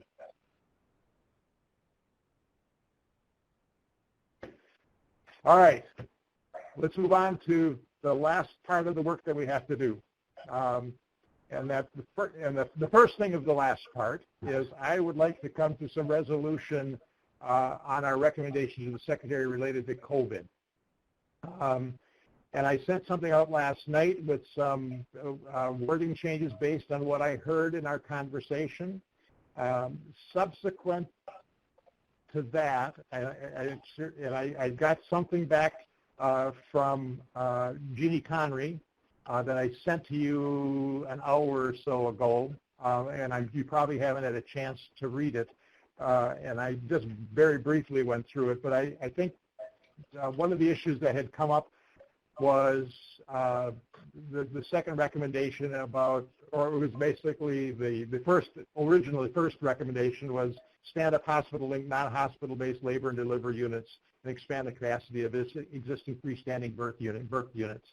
And so there was some different perspectives on what that actually means. And so I listed some alternatives of feedback that I got from some members, and Jeannie just put in some other wording now that I think actually might clarify some of that. And I would really look to Steve, because Steve was engaged initially when we put this together on coming up with some of those recommendations related to birth centers. So that's a little background. But first of all, let's go through this. The recommendation was that we add something, the very first one, about the disparate impacts on vulnerable populations. And so we put in there a recommendation, number one, in light of the disparate impacts of COVID-19 on vulnerable populations, investment and policy priority should be given to women and infants who are low-income, homeless, immigrants, incarcerated, or members of populations of color and indigenous groups. Is that something that we should add? If you agree, raise your thumb. And if you disagree, tell us why. Sorry, Magda shared just a few little updates. Would go really well. Improve the so in light of the threat. Janelle, I'm having a hard time hearing you. Okay. While Janelle's doing that, is it possible to see the language rather than just hear it?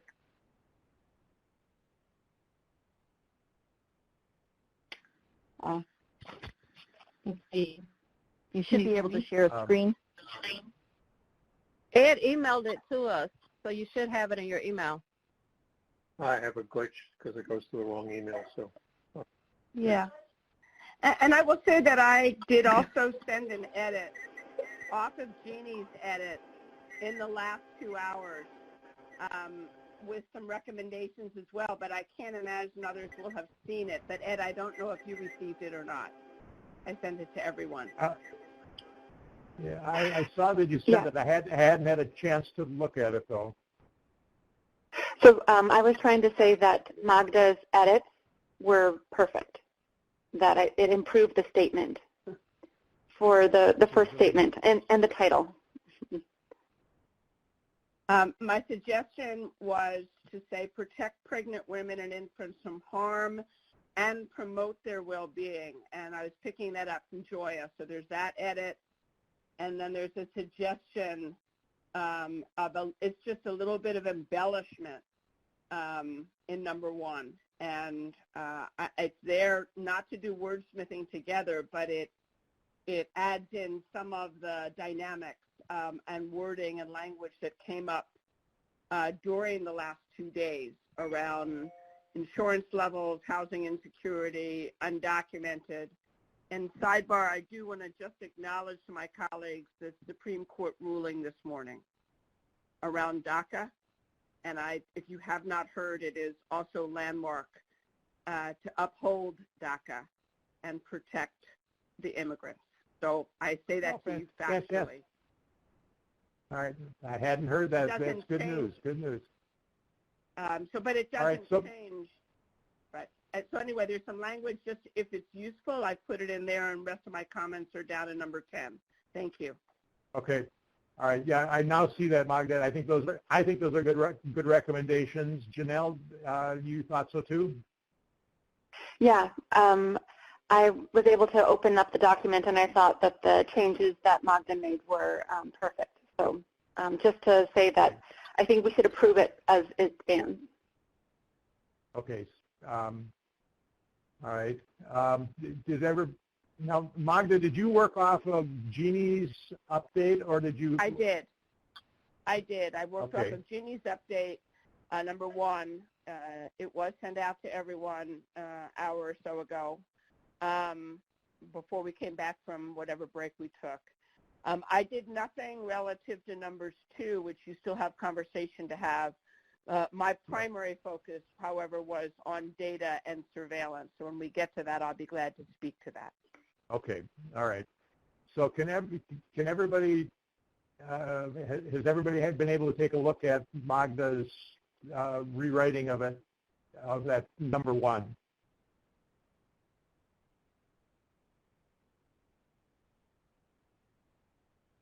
With an addition that it should be COVID-19, not COVID, just for those of us who straighten people's art in their houses when they get us coffee.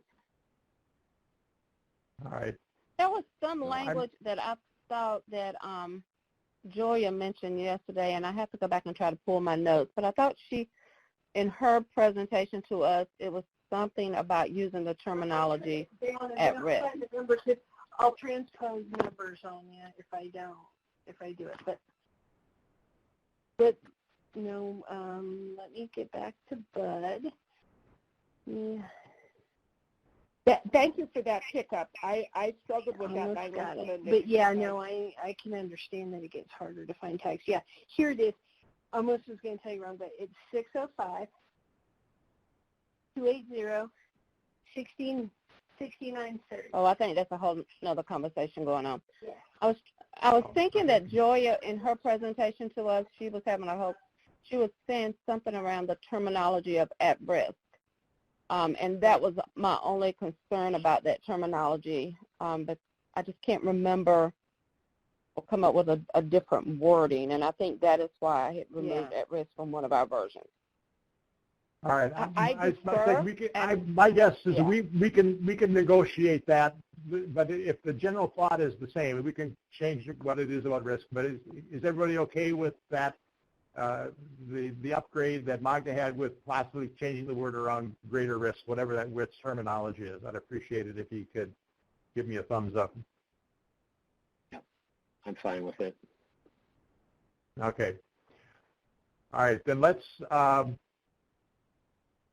go to the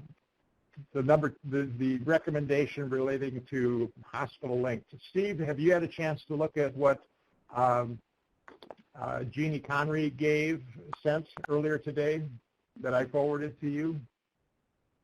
Right. She broke down, there were 3 alternatives that I had put in there, and she came up with a couple of different alternatives that I think actually speak to some of what we were talking about. Yeah, I'm just looking back through it. Yeah. Okay. Yeah, I think just the main thing just was that I didn't want it to make it look like saying that if if hospitals happen to not have enough room, we can maybe consider birth centers and other alternatives. And I think her wording did change that to say that to look at all the kind of options, including expanding the use of existing accredited birth centers. I mean, there are only 20,000 births per year right now in the United States in birth centers. I don't know whether that's accredited or not. I mean, it's a tiny drop in the bucket, but there are a lot more alongside midwifery units that are coming online. And so as long as it's just clarified that the birth center model, which I think Karen George made such a very powerful case for this morning, as long as that's included as part of the standard, because it's part of the levels of care already and accepted by ACOG and SMFM and ACNM. So I'm fine with it as long as that's clarified. Okay. Good. Yeah, it seems to be clarified in that, because it did seem initially her recommendation seemed like birth centers were a last resort, whereas I think they need to be part of the mainstream of maternity care. I think I this just have a quick no, I didn't mean them to be a last resort, and I'm glad this clarifies.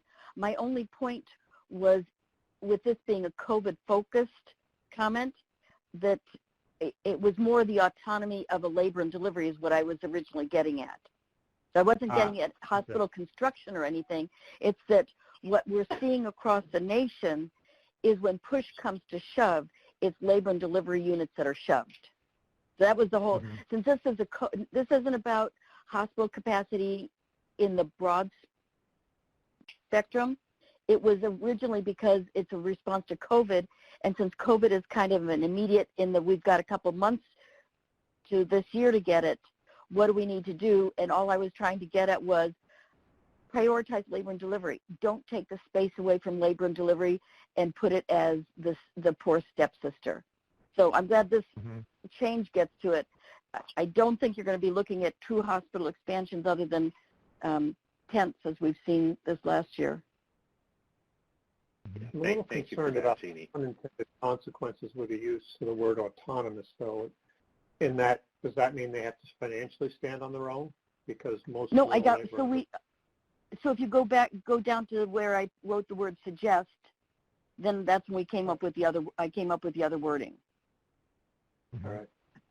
Yeah, I mentioned this yesterday that again, I think that in emergencies and in circumstances when there's increased surge capacity and challenges to any facility, I think autonomy would not be helpful because no unit is autonomous in these disasters. I mean, there really needs to be, proactive collaboration. What might be another suggestion is, how pre-disaster are these units identified and involved in the actual plan, so that there's, a planned strategy by which labor and delivery units can be engaged and supported.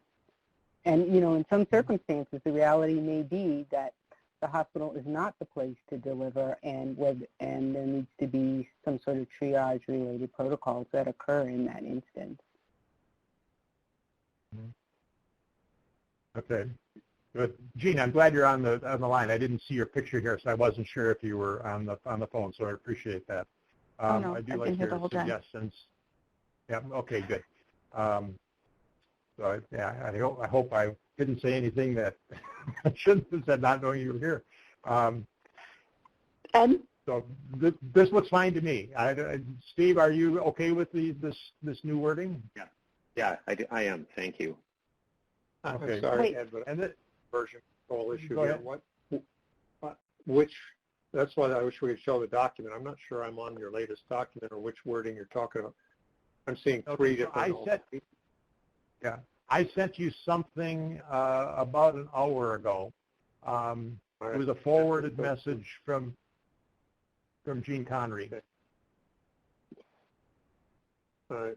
Yeah, why don't we all just have the ability to just maybe take a look at it and then just send it in afterward? In general, I think I'm following the changes, but I'm like Paul. I don't know that I'm seeing exactly the final Can you hear me?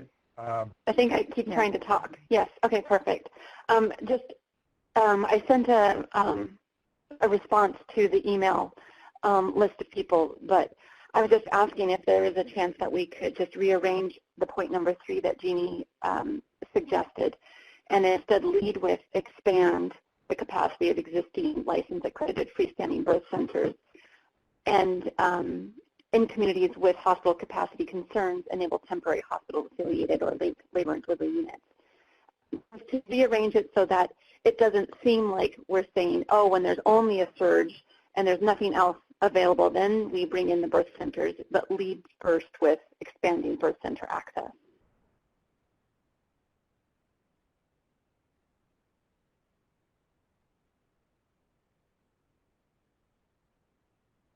And I can follow up with an email.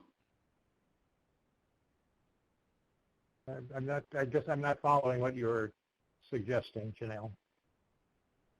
Sorry, so in the suggested edits from Jeannie and point number 3, the way that the the recommendation is worded, it seems like only when there is limited hospital capacity should we enable existing accredited licensed birth centers. And I'm asking, just to be clear, if we can rearrange the wording of point number 3 and lead instead with expand accredited existing birth centers, and then in the times of limited hospital capacity, then have the linked in delivery and labor and delivery units. So it's a rearrangement of number 3. Mm-hmm. So that we're putting an emphasis on expanding access to birth options, accredited birth options through birth centers, accredited birth centers.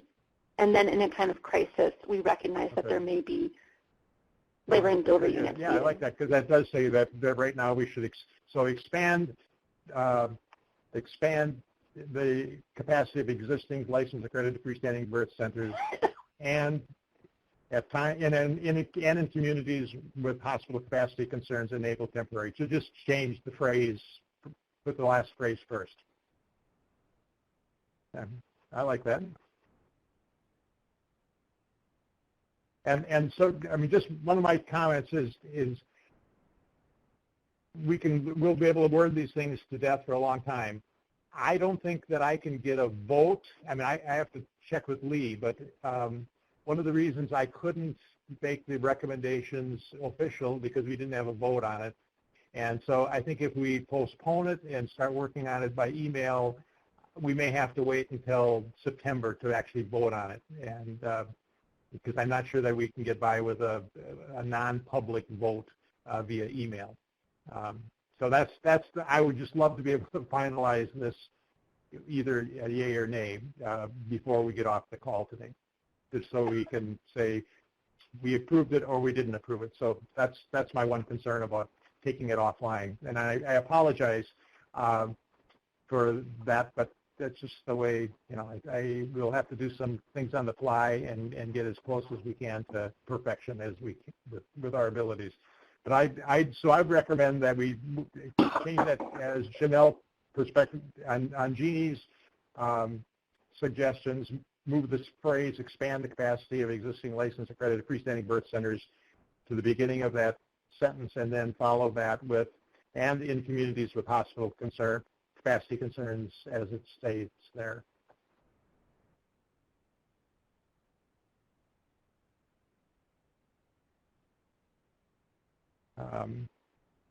And then later on in Jeannie suggested, instead of yesterday we had said, Janelle, you had said that we should just have certified midwives. She added in all of those places certified nurse midwives and or certified midwives. Is that's agreeable? Yes. Yes. Okay. Because that's the whole thing. And then in recommendation, it would now be 6. You've made a comment. We have used home visiting care providers or another term that connotes a link to service. I'm not sure. Jeannie, do you know, what do you mean by that, home visitors in number 6? Your comment on 6. It just sounded funny saying home visitors. So it was a funny term because, and I'm blanking on the one that I've used in the past when we've had community support. But a home visitor didn't sound like a proper term, and maybe it's not ones that I'm just not familiar with. So it was coming up with suggestions. Well, like we have... We use community health workers or... Yeah, we do have community health workers that sometimes do home visits. We have public health nurses that do home visits. We have social workers that do home visits. We have a lot of different... We have community paramedics that do home visits. Yeah. So I think... I mean, okay. It just sounded like a funny term to say a home visitor, but if nobody else thinks so, that's just to me, my ears. This is Michael. In the MCH space, there clearly is an accepted term of home visitors that are not just like home health workers, but early childhood home visitors, maternal and infant home visitors. So I think depending on what you're going for, home visitors is a broader term. Some of them are clinical, some of them are not. Okay. It was just funny to my ears. So clearly you guys are familiar with it. All right. Thank you.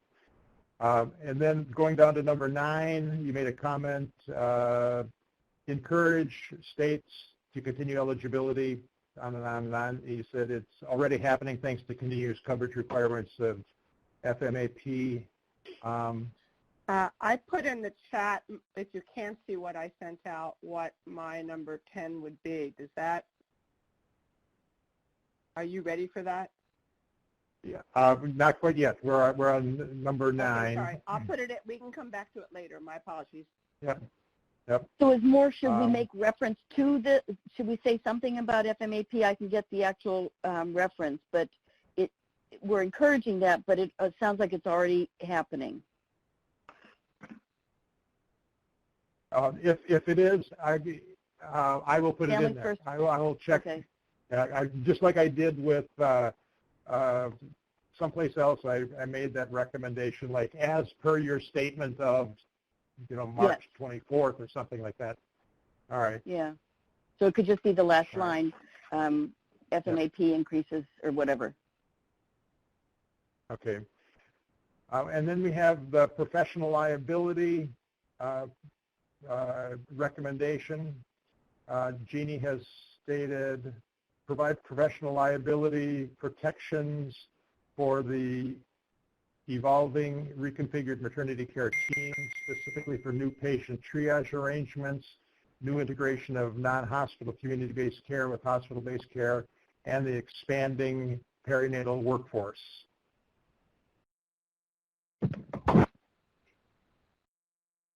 We tend to use professional liability protection rather than just insurance.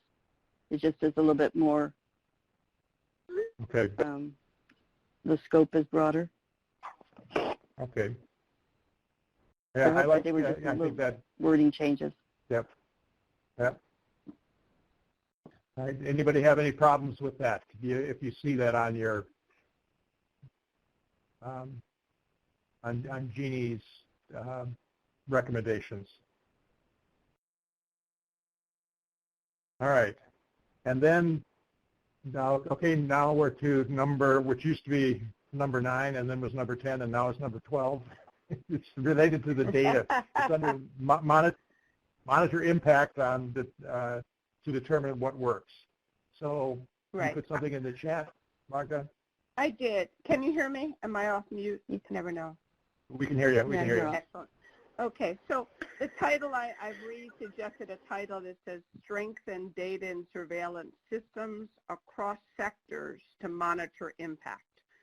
So strengthen data and surveillance systems across sectors to monitor impact. And I'm just reflecting the input from the work group that met, particularly Paul Wise's input, among others. And in that, the language says now in the chat, expand investments in robust data and surveillance methods and systems ensuring the uniform and standardized collection, or ensuring uniform and standardized collection, and full reporting of race and ethnicity data, and support strategic research and evaluations to monitor impact. So there was Jeannie's recommendations and a couple of others, and I tried to combine them in now what would be number 12. And the language is there in the chat to be consolidated. And then I added another one because there was suggestion about, which is further in the chat, so you may want to look at them both together, which says, which would now be number 13, utilizing accepted data standards, promote and support greater data sharing and interoperability of data and systems across sectors.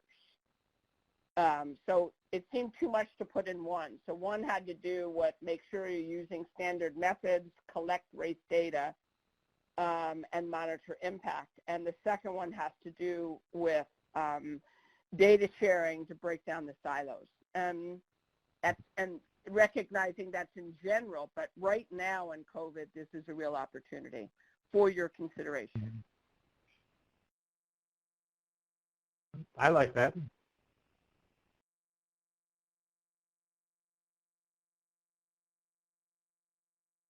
Any other thoughts that people have?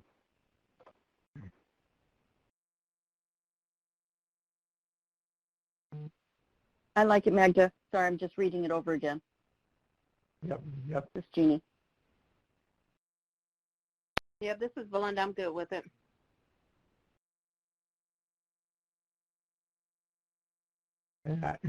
Actually, I like both of those, Magda. I thought those are both good. As I look at them.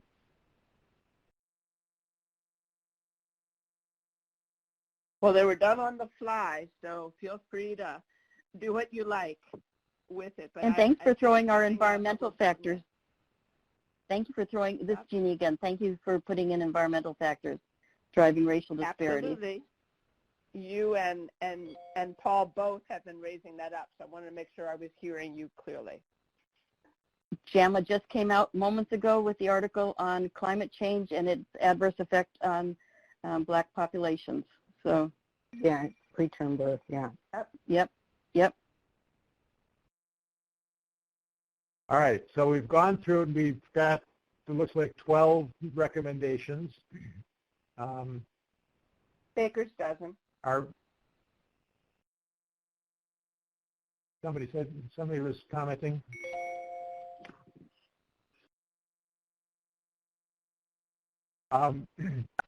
So that I don't have all. I mean, it's going to be difficult to read them all out at this point in time, since they're sort of all over the place. But we had agreement on adding a new number 1.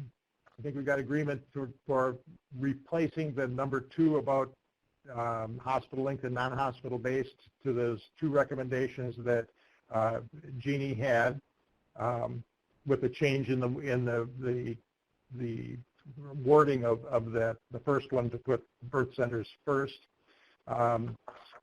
We made some changes related to adding certified nurse midwives along with certified midwives.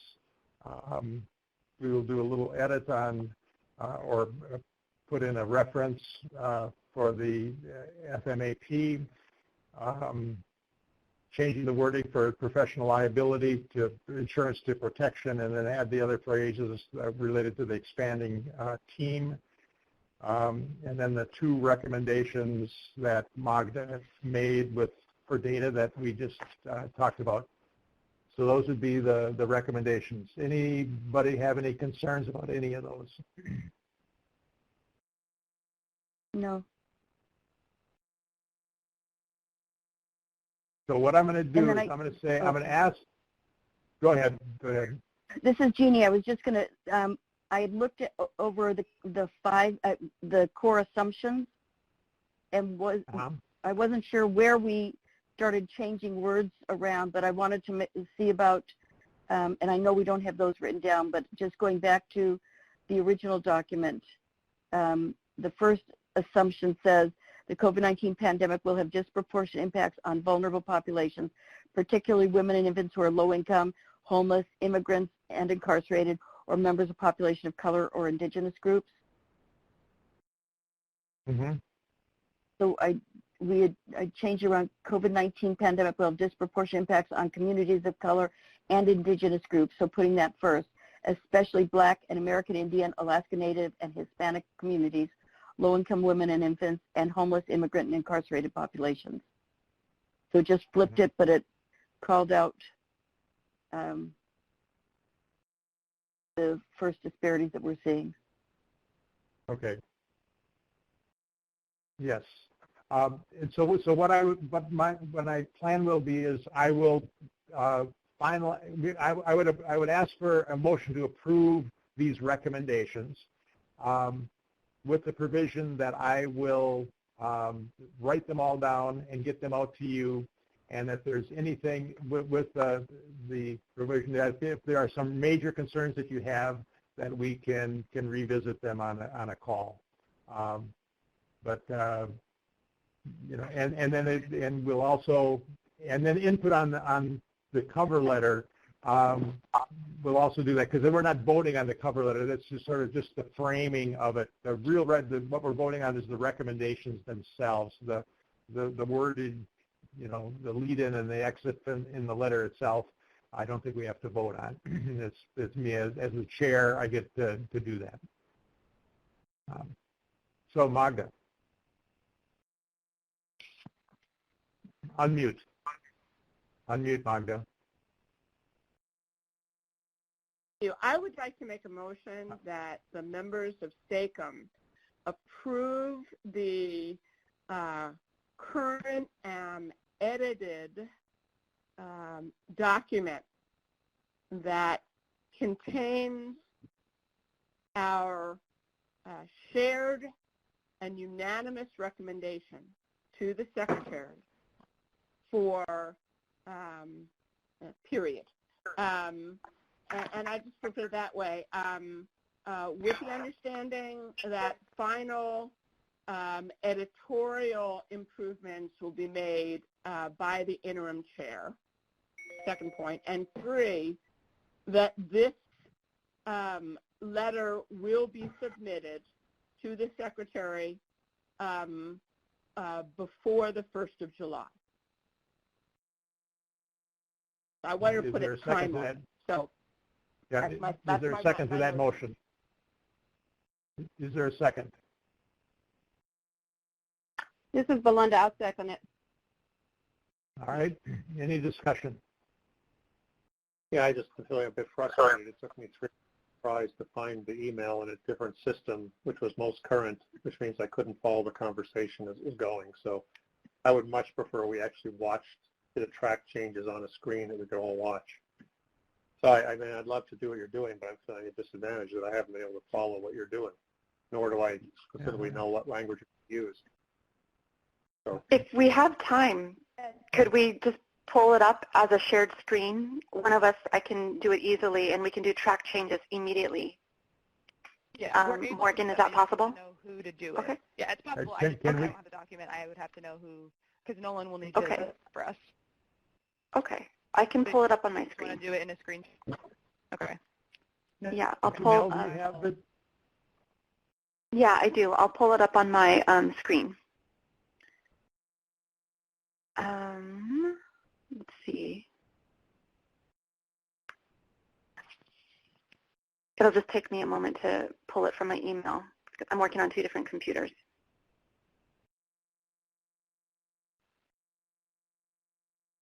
Can you hear me? Yes. Yes, they can't hear me, I don't think.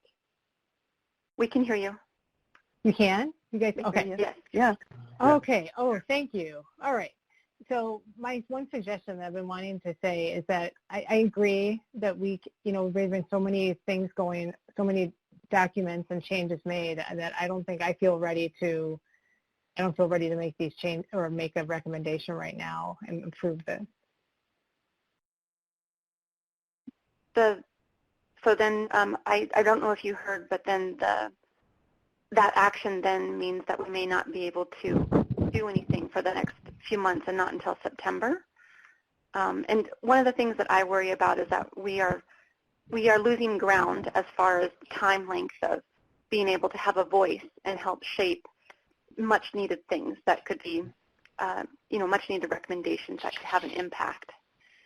And so far, what we have recommended seems to be in line with what the general policy changes that have happened. I mean, we were in line with wanting to expand Medicaid. We were in line with wanting to expand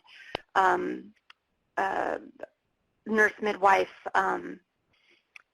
scope of practice, that they're being used to the fullest extent of their license. And so I just wonder if we could facilitate just a timely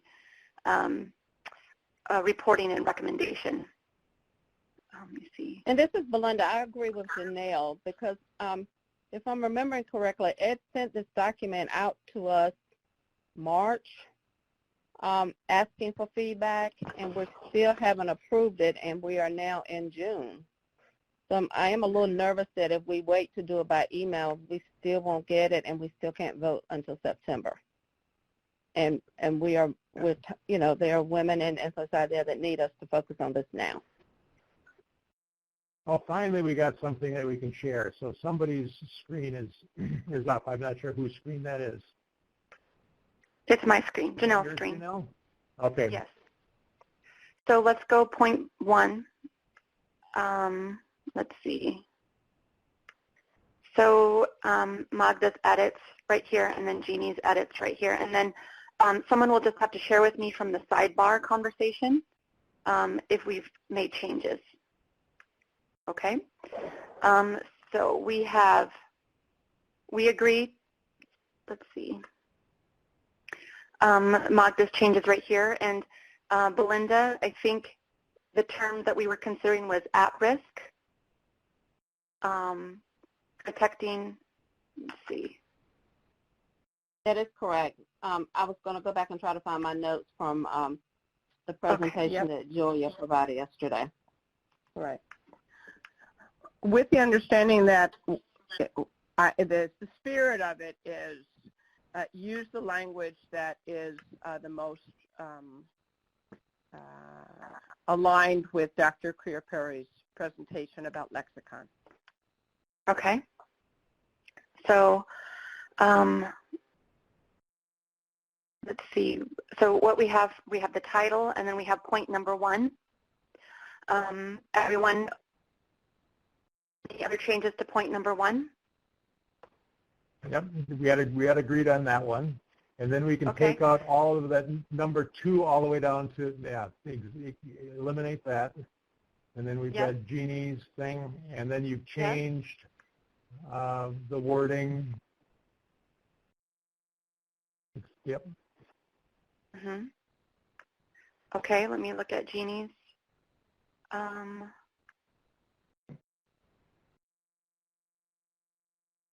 Yes. All right, so let me go like this. Let me add this. Okay. All right.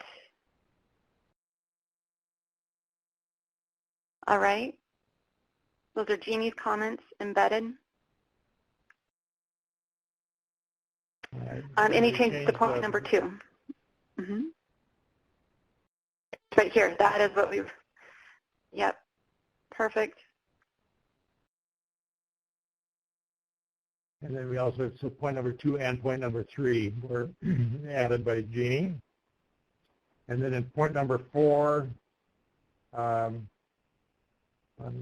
2, 3, that's when you changed nurse midwives, or added nurse midwives and or certified midwives. Okay, let's see. Correct. Let's see. So, okay. And then I will grab these ones. Let's see. Okay. And then when we get to professional liability, whatever number that is now, we made changes related to the professional liability. I'm going to just, based on comments I recall, conversation I just had with Michael on the side chat, Michael Warren, is that to be inclusive for number 6, expand and sustain access to telehealth, we should probably include home visitors and home health. I'm trying to think of what our, I can't see my side comment. Yeah. Home health workers, that's what we're going with. Okay. Yeah.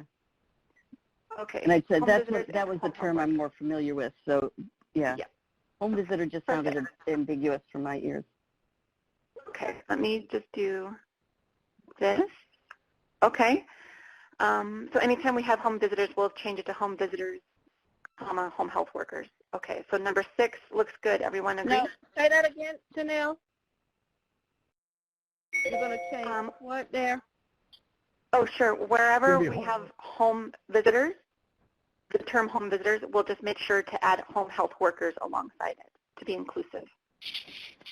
Well, Linda, this is Michael. I was saying that just saying home health workers tends to typically refer to folks who do clinical procedures, which wouldn't necessarily encompass public health home visitors. So saying both would seem to cover that spread. Okay. I think for home health workers, we think of people who are doing home health or nurses that are going in doing home health, which are not the same as home visitors. I thought she was replacing home visitors. I'm fine with adding. Okay, good. Thank you. Yeah, I was suggesting doing both so that way we cover it all. Can you please, Colleen actually has some comments in the sidebar. She's having trouble connecting. All right, so she wants us to say, when we talk about infants and mothers, or we should say, when we say women and their babies, she would like us to say infants and mothers. Then have the infants go first is what I get out of that. I thought she was actually saying the opposite.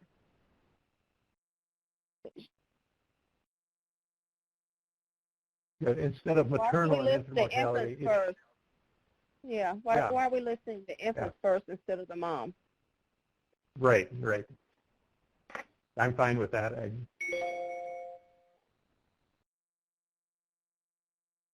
Okay. Let's see. We're going to go now to support innovations in finance and policy. And I'm sorry, just a broad change. Whenever we say mothers and infants, you want infants and mothers or mothers and infants? Infants and mothers. Infants and mothers, okay. And I'm wondering, is it women? Why are we moving away from the terminology of women? Well, we spent a lot of time talking about preconception health. That's very true. She may or may not be a mom.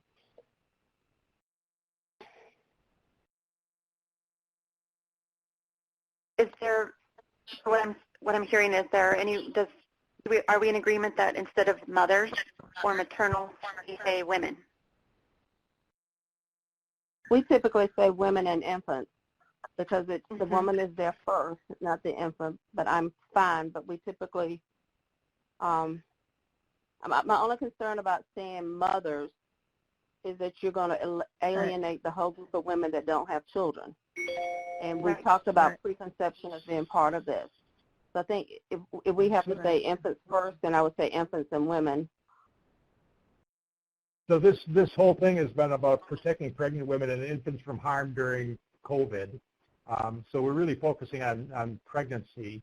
I would say pregnant women and infants then. Or pregnant people was used earlier. No, pregnant women. I think that's a much better term. Agreed. I'm making sure we heard folks. Right. If the movement to be more inclusive would be probably pregnant people, right? Right. I don't think this is the place. Yeah. I don't think this is the place to.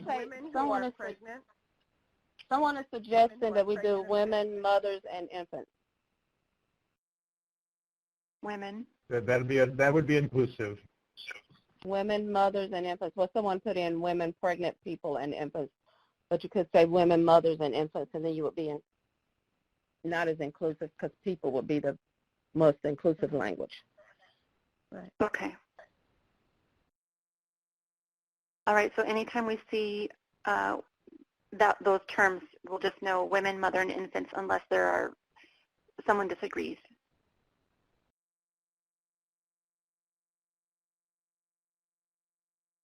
That's fine. So let's move on. Okay, so we're at number 8. No difference in number 8. Number 9. Nope. No changes to number 9. Okay. No. Number 10. Expand the use of federal financing. Okay. Number 11. So then it's so that's provide professional liability protection. This is where Jeannie's recommendation. So where if you can go on Jeannie's number 11, we'll put that in there. Okay. Oh, perfect. And then with number 12, and then we have those 2 that Magda had put together. Right, which would, after we're done with that, we can get rid of monitor impact and number 12, because then take out the number 13 in front of strengthen data, and then 14 becomes 13. 14 becomes 12, excuse me. Right, so the title 14 becomes number 12. Right. Right. And the title is strengthen data. Title is swapped out.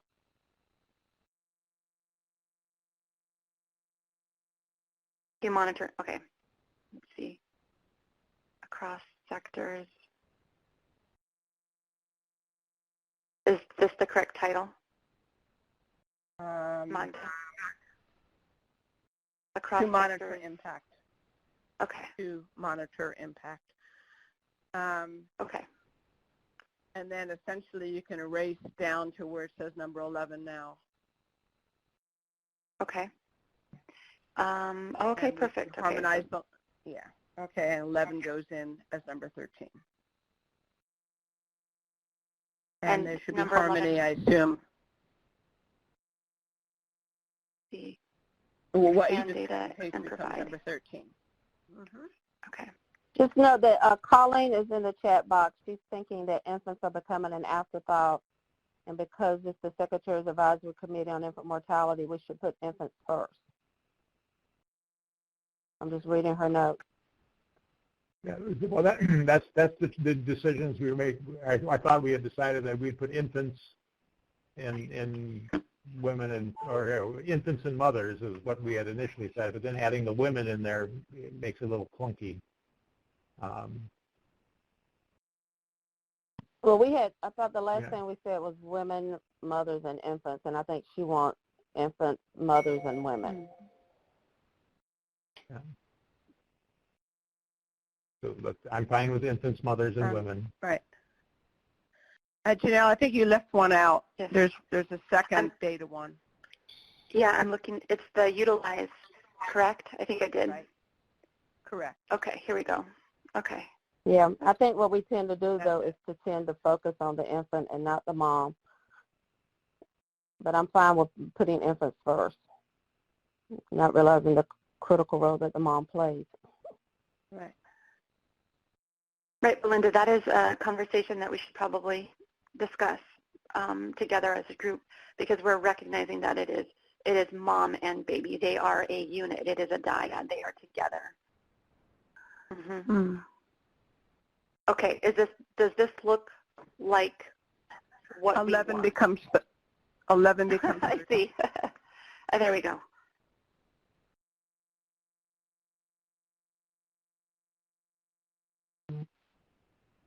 Okay, well, it's not letting me type in. There you go. Okay. Paul Jarvis put in a note that he has to hop off. He is fine with going forward with the edited version. Okay. So then that means we'll be able to take the vote like Magda proposed, because I think it was Paul who wanted to see the wording. So if he's seen it, then we should be good. I took that as a yay vote. Okay. Right, and the motion is pending edits that we agree upon, you know, Yes. to be finalized by the acting chair. Yeah, and Paul was the one who really wanted to see it placed out, and he says that he signed off on what we've done with this, you know, share screen version. So I think we have a document that we can vote on. Yahoo!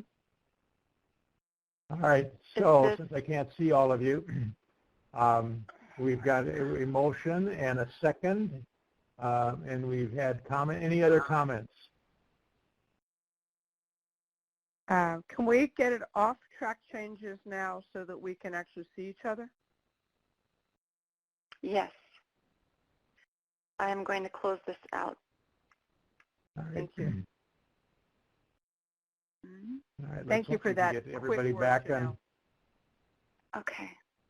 No problem. I'm glad I'm trying somebody to... is good at all that stuff. Everybody can share their webcams. If we could get a screen to do so.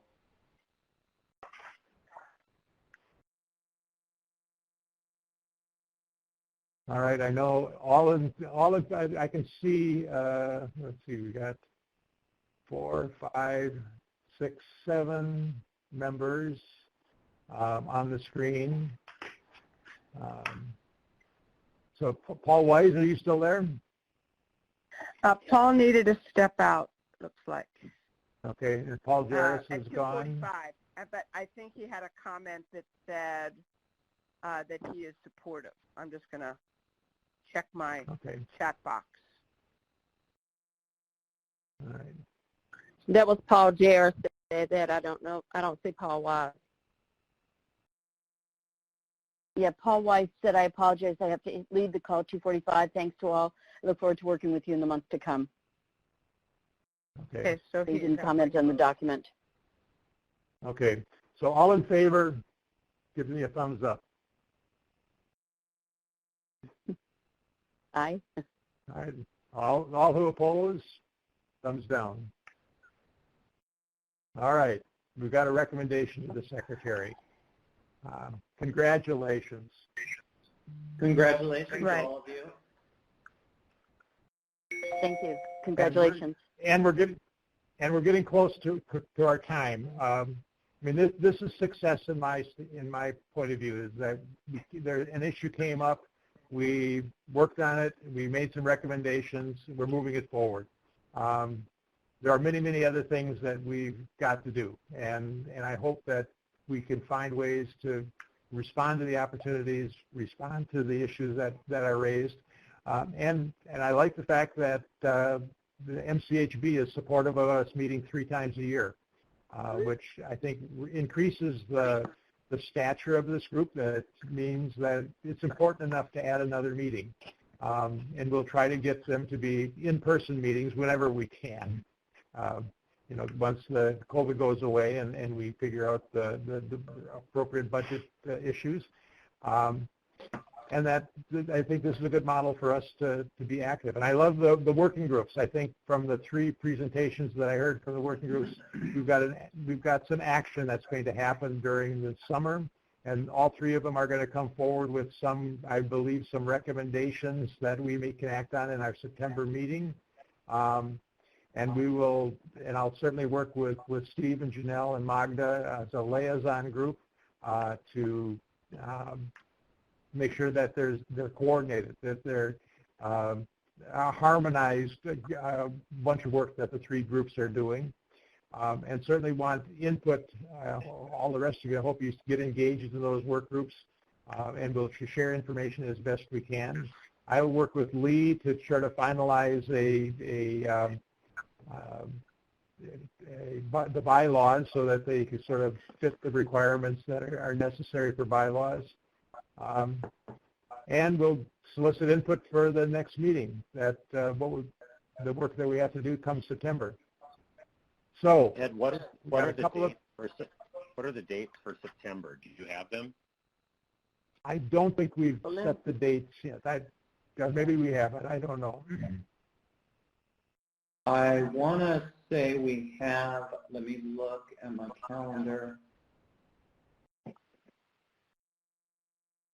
Julianne just said September 29 and 30 if you look in the chat box. Yeah. And I would say that that is our plan. It is not set in stone at this point.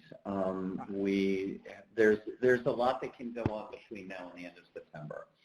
So, but we are looking at the end of September, given some contracting issues, as Ed has said. We are putting additional emphasis on the committee and some additional resources. Our desire is to have three meetings per year, and in pushing this forward, we're reissuing our logistics activities. So that process has to take place, and that will buy a little bit more. We'll need a little bit more time to make this next meeting work, and hopefully work from a logistics standpoint a little more fluidly. So that would be good. Yeah, this is Tara. I had significant problems connecting for the last couple of days. Just like I tried to talk and then I would mute and I wouldn't be able to unmute. So I feel like there were definitely things that I wanted to add. I might follow up just with an email. One thing I wanted before we get off the phone, I have been doing so much research on looking at the data, looking at papers that have been published on maternal death and infant mortality when it comes to COVID. And I think there is so much fear out there. And I think we just need to look very hard at the numbers. And so honestly, the numbers are pretty good. I mean, given the flu and given some of these other viruses that are around, this virus is part of the family of the coronaviruses, which can cause a cold to these respiratory illnesses, but it seems similar to SARS and MERS, where there's not vertical transmission. It doesn't appear to be. And so infant death is rare, maternal death is rare, and I know that there is definitely racial disparity. I see that in the literature, but I think we need to remind women not to fear during this time, that we need to collect the data, we need to get as much as we can, but I think fear is, right now there's so much fear and anxiety, and that's a big message that we need to send these pregnant women. Right. Thank you, Tara, for that. And I appreciate the fact that the risk, the actual risk of the disease may not be as great, but the systems that are being put in place to respond to it are the things that are making the problems, in terms of where they give birth and closing birthing centers and pushing people because of fear to home births and not having visitors with them. I mean, it's the systems that are causing the problems, not necessarily the disease itself. So thank you. Right. Yeah. And I would add to that, Tara, I really appreciate your perspective. And yes, within the data and research, we want to make sure that we're following it. The framework in maternal and child health about life course also tells us that there are stressors and exposures, not just out of fear, but out of the weariness, particularly that Black women are, the heaviness of this time, particularly disproportionately essential workers, disproportionately with housing insecurity. That toxic stress is likely, and that's where the research will be, to play out in future pregnancies and future generations. So yes, look at the goodness that it's not coming through lactation and it's not being vertical. And because of what we know, we can draw out to say, what about the next pregnancy and what about the next generation? Because that is what the research shows us as well. And I really appreciate holding all of that research and data together. Yeah, no, and I thank everybody's comments. I really do. I think it was a good, there was a lot of information that was shared, a lot that was, a lot of the talks, a lot of information, and I think we have a lot to process, and hopefully in the next couple of months we'll have even more information and more data that we'll be able to bring together in September. So, so thank you. All right, so let's end by, in 1 to 5 words, your take on the meeting, your feedback on the meeting in between 1 and 5 words. Belinda. Oh, 1 to 5 words. Engaging, but I'm trying to think of less than 5. Engaging. I'll just go with engaging. But I don't want us to forget our other pandemic of beyond COVID, of racism and social justice. I'm sorry I used more than 5. Yeah, I'll let you have 1 to 5 issues. That's good. You got the issues in there. You stayed in the issue bit. Colleen, can you hear? I can. Can you hear me? I would say advocacy-minded. All right. And Colleen Malloy, can you hear me? And if you can't, she's having problems too. She's She's having the same problem I was having. Put something into the chat, Colleen. All right. All right, Tara Sander-Lee. I would say that in summary, we need more data, and it was very informative and reduced fear. All right, Steve. I'd say the importance of both qualitative and quantitative research. We heard some really good qualitative experiences today and yesterday. All right, and Colleen Malloy puts in moving forward together. All right. Janelle. I would say that when we put a time point, a pressure point on us, we're working together. We need more of these 15-minute segments where we just do a lot of work and get it done. Good. Yeah. Magda. Momentum, urgency, and leverage this moment for transformative change. Excellent. And Jeannie. Opportunity, just looking at the future. Mine is, what a wonderful group of colleagues.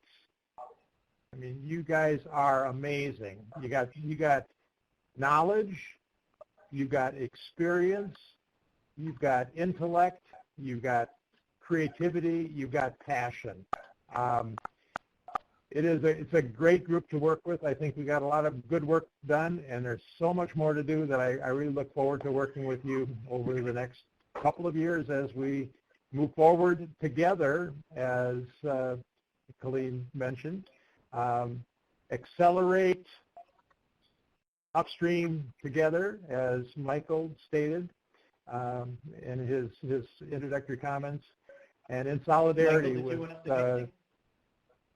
Oh, Michael, yes. Do you want to say anything? I'm sorry, I'm just looking at the people on the screen. Sure. No, I just want to say thank you. It has been remarkable to watch the work across the 2 days. Appreciate the voice of folks who are not on the committee and recognizing the importance of hearing that, and just really grateful for all the work you all have come and the commitment you've made over the last 2 days, and look forward to continuing to support what you all are doing. Yes, and so, we'll just end by, we're working with the moms and their babies and their families and their communities, and what's going on in our communities impacts the health of everybody. We're all in this together, and so all of us have to be engaged. So thank you all for their work. We'll be in touch and with follow-up minutes and a letter to the secretary. So happy Father's Day to the fathers. And see you next time. Take care. Thank you all. Thank you. Thank you. Bye. Bye-bye.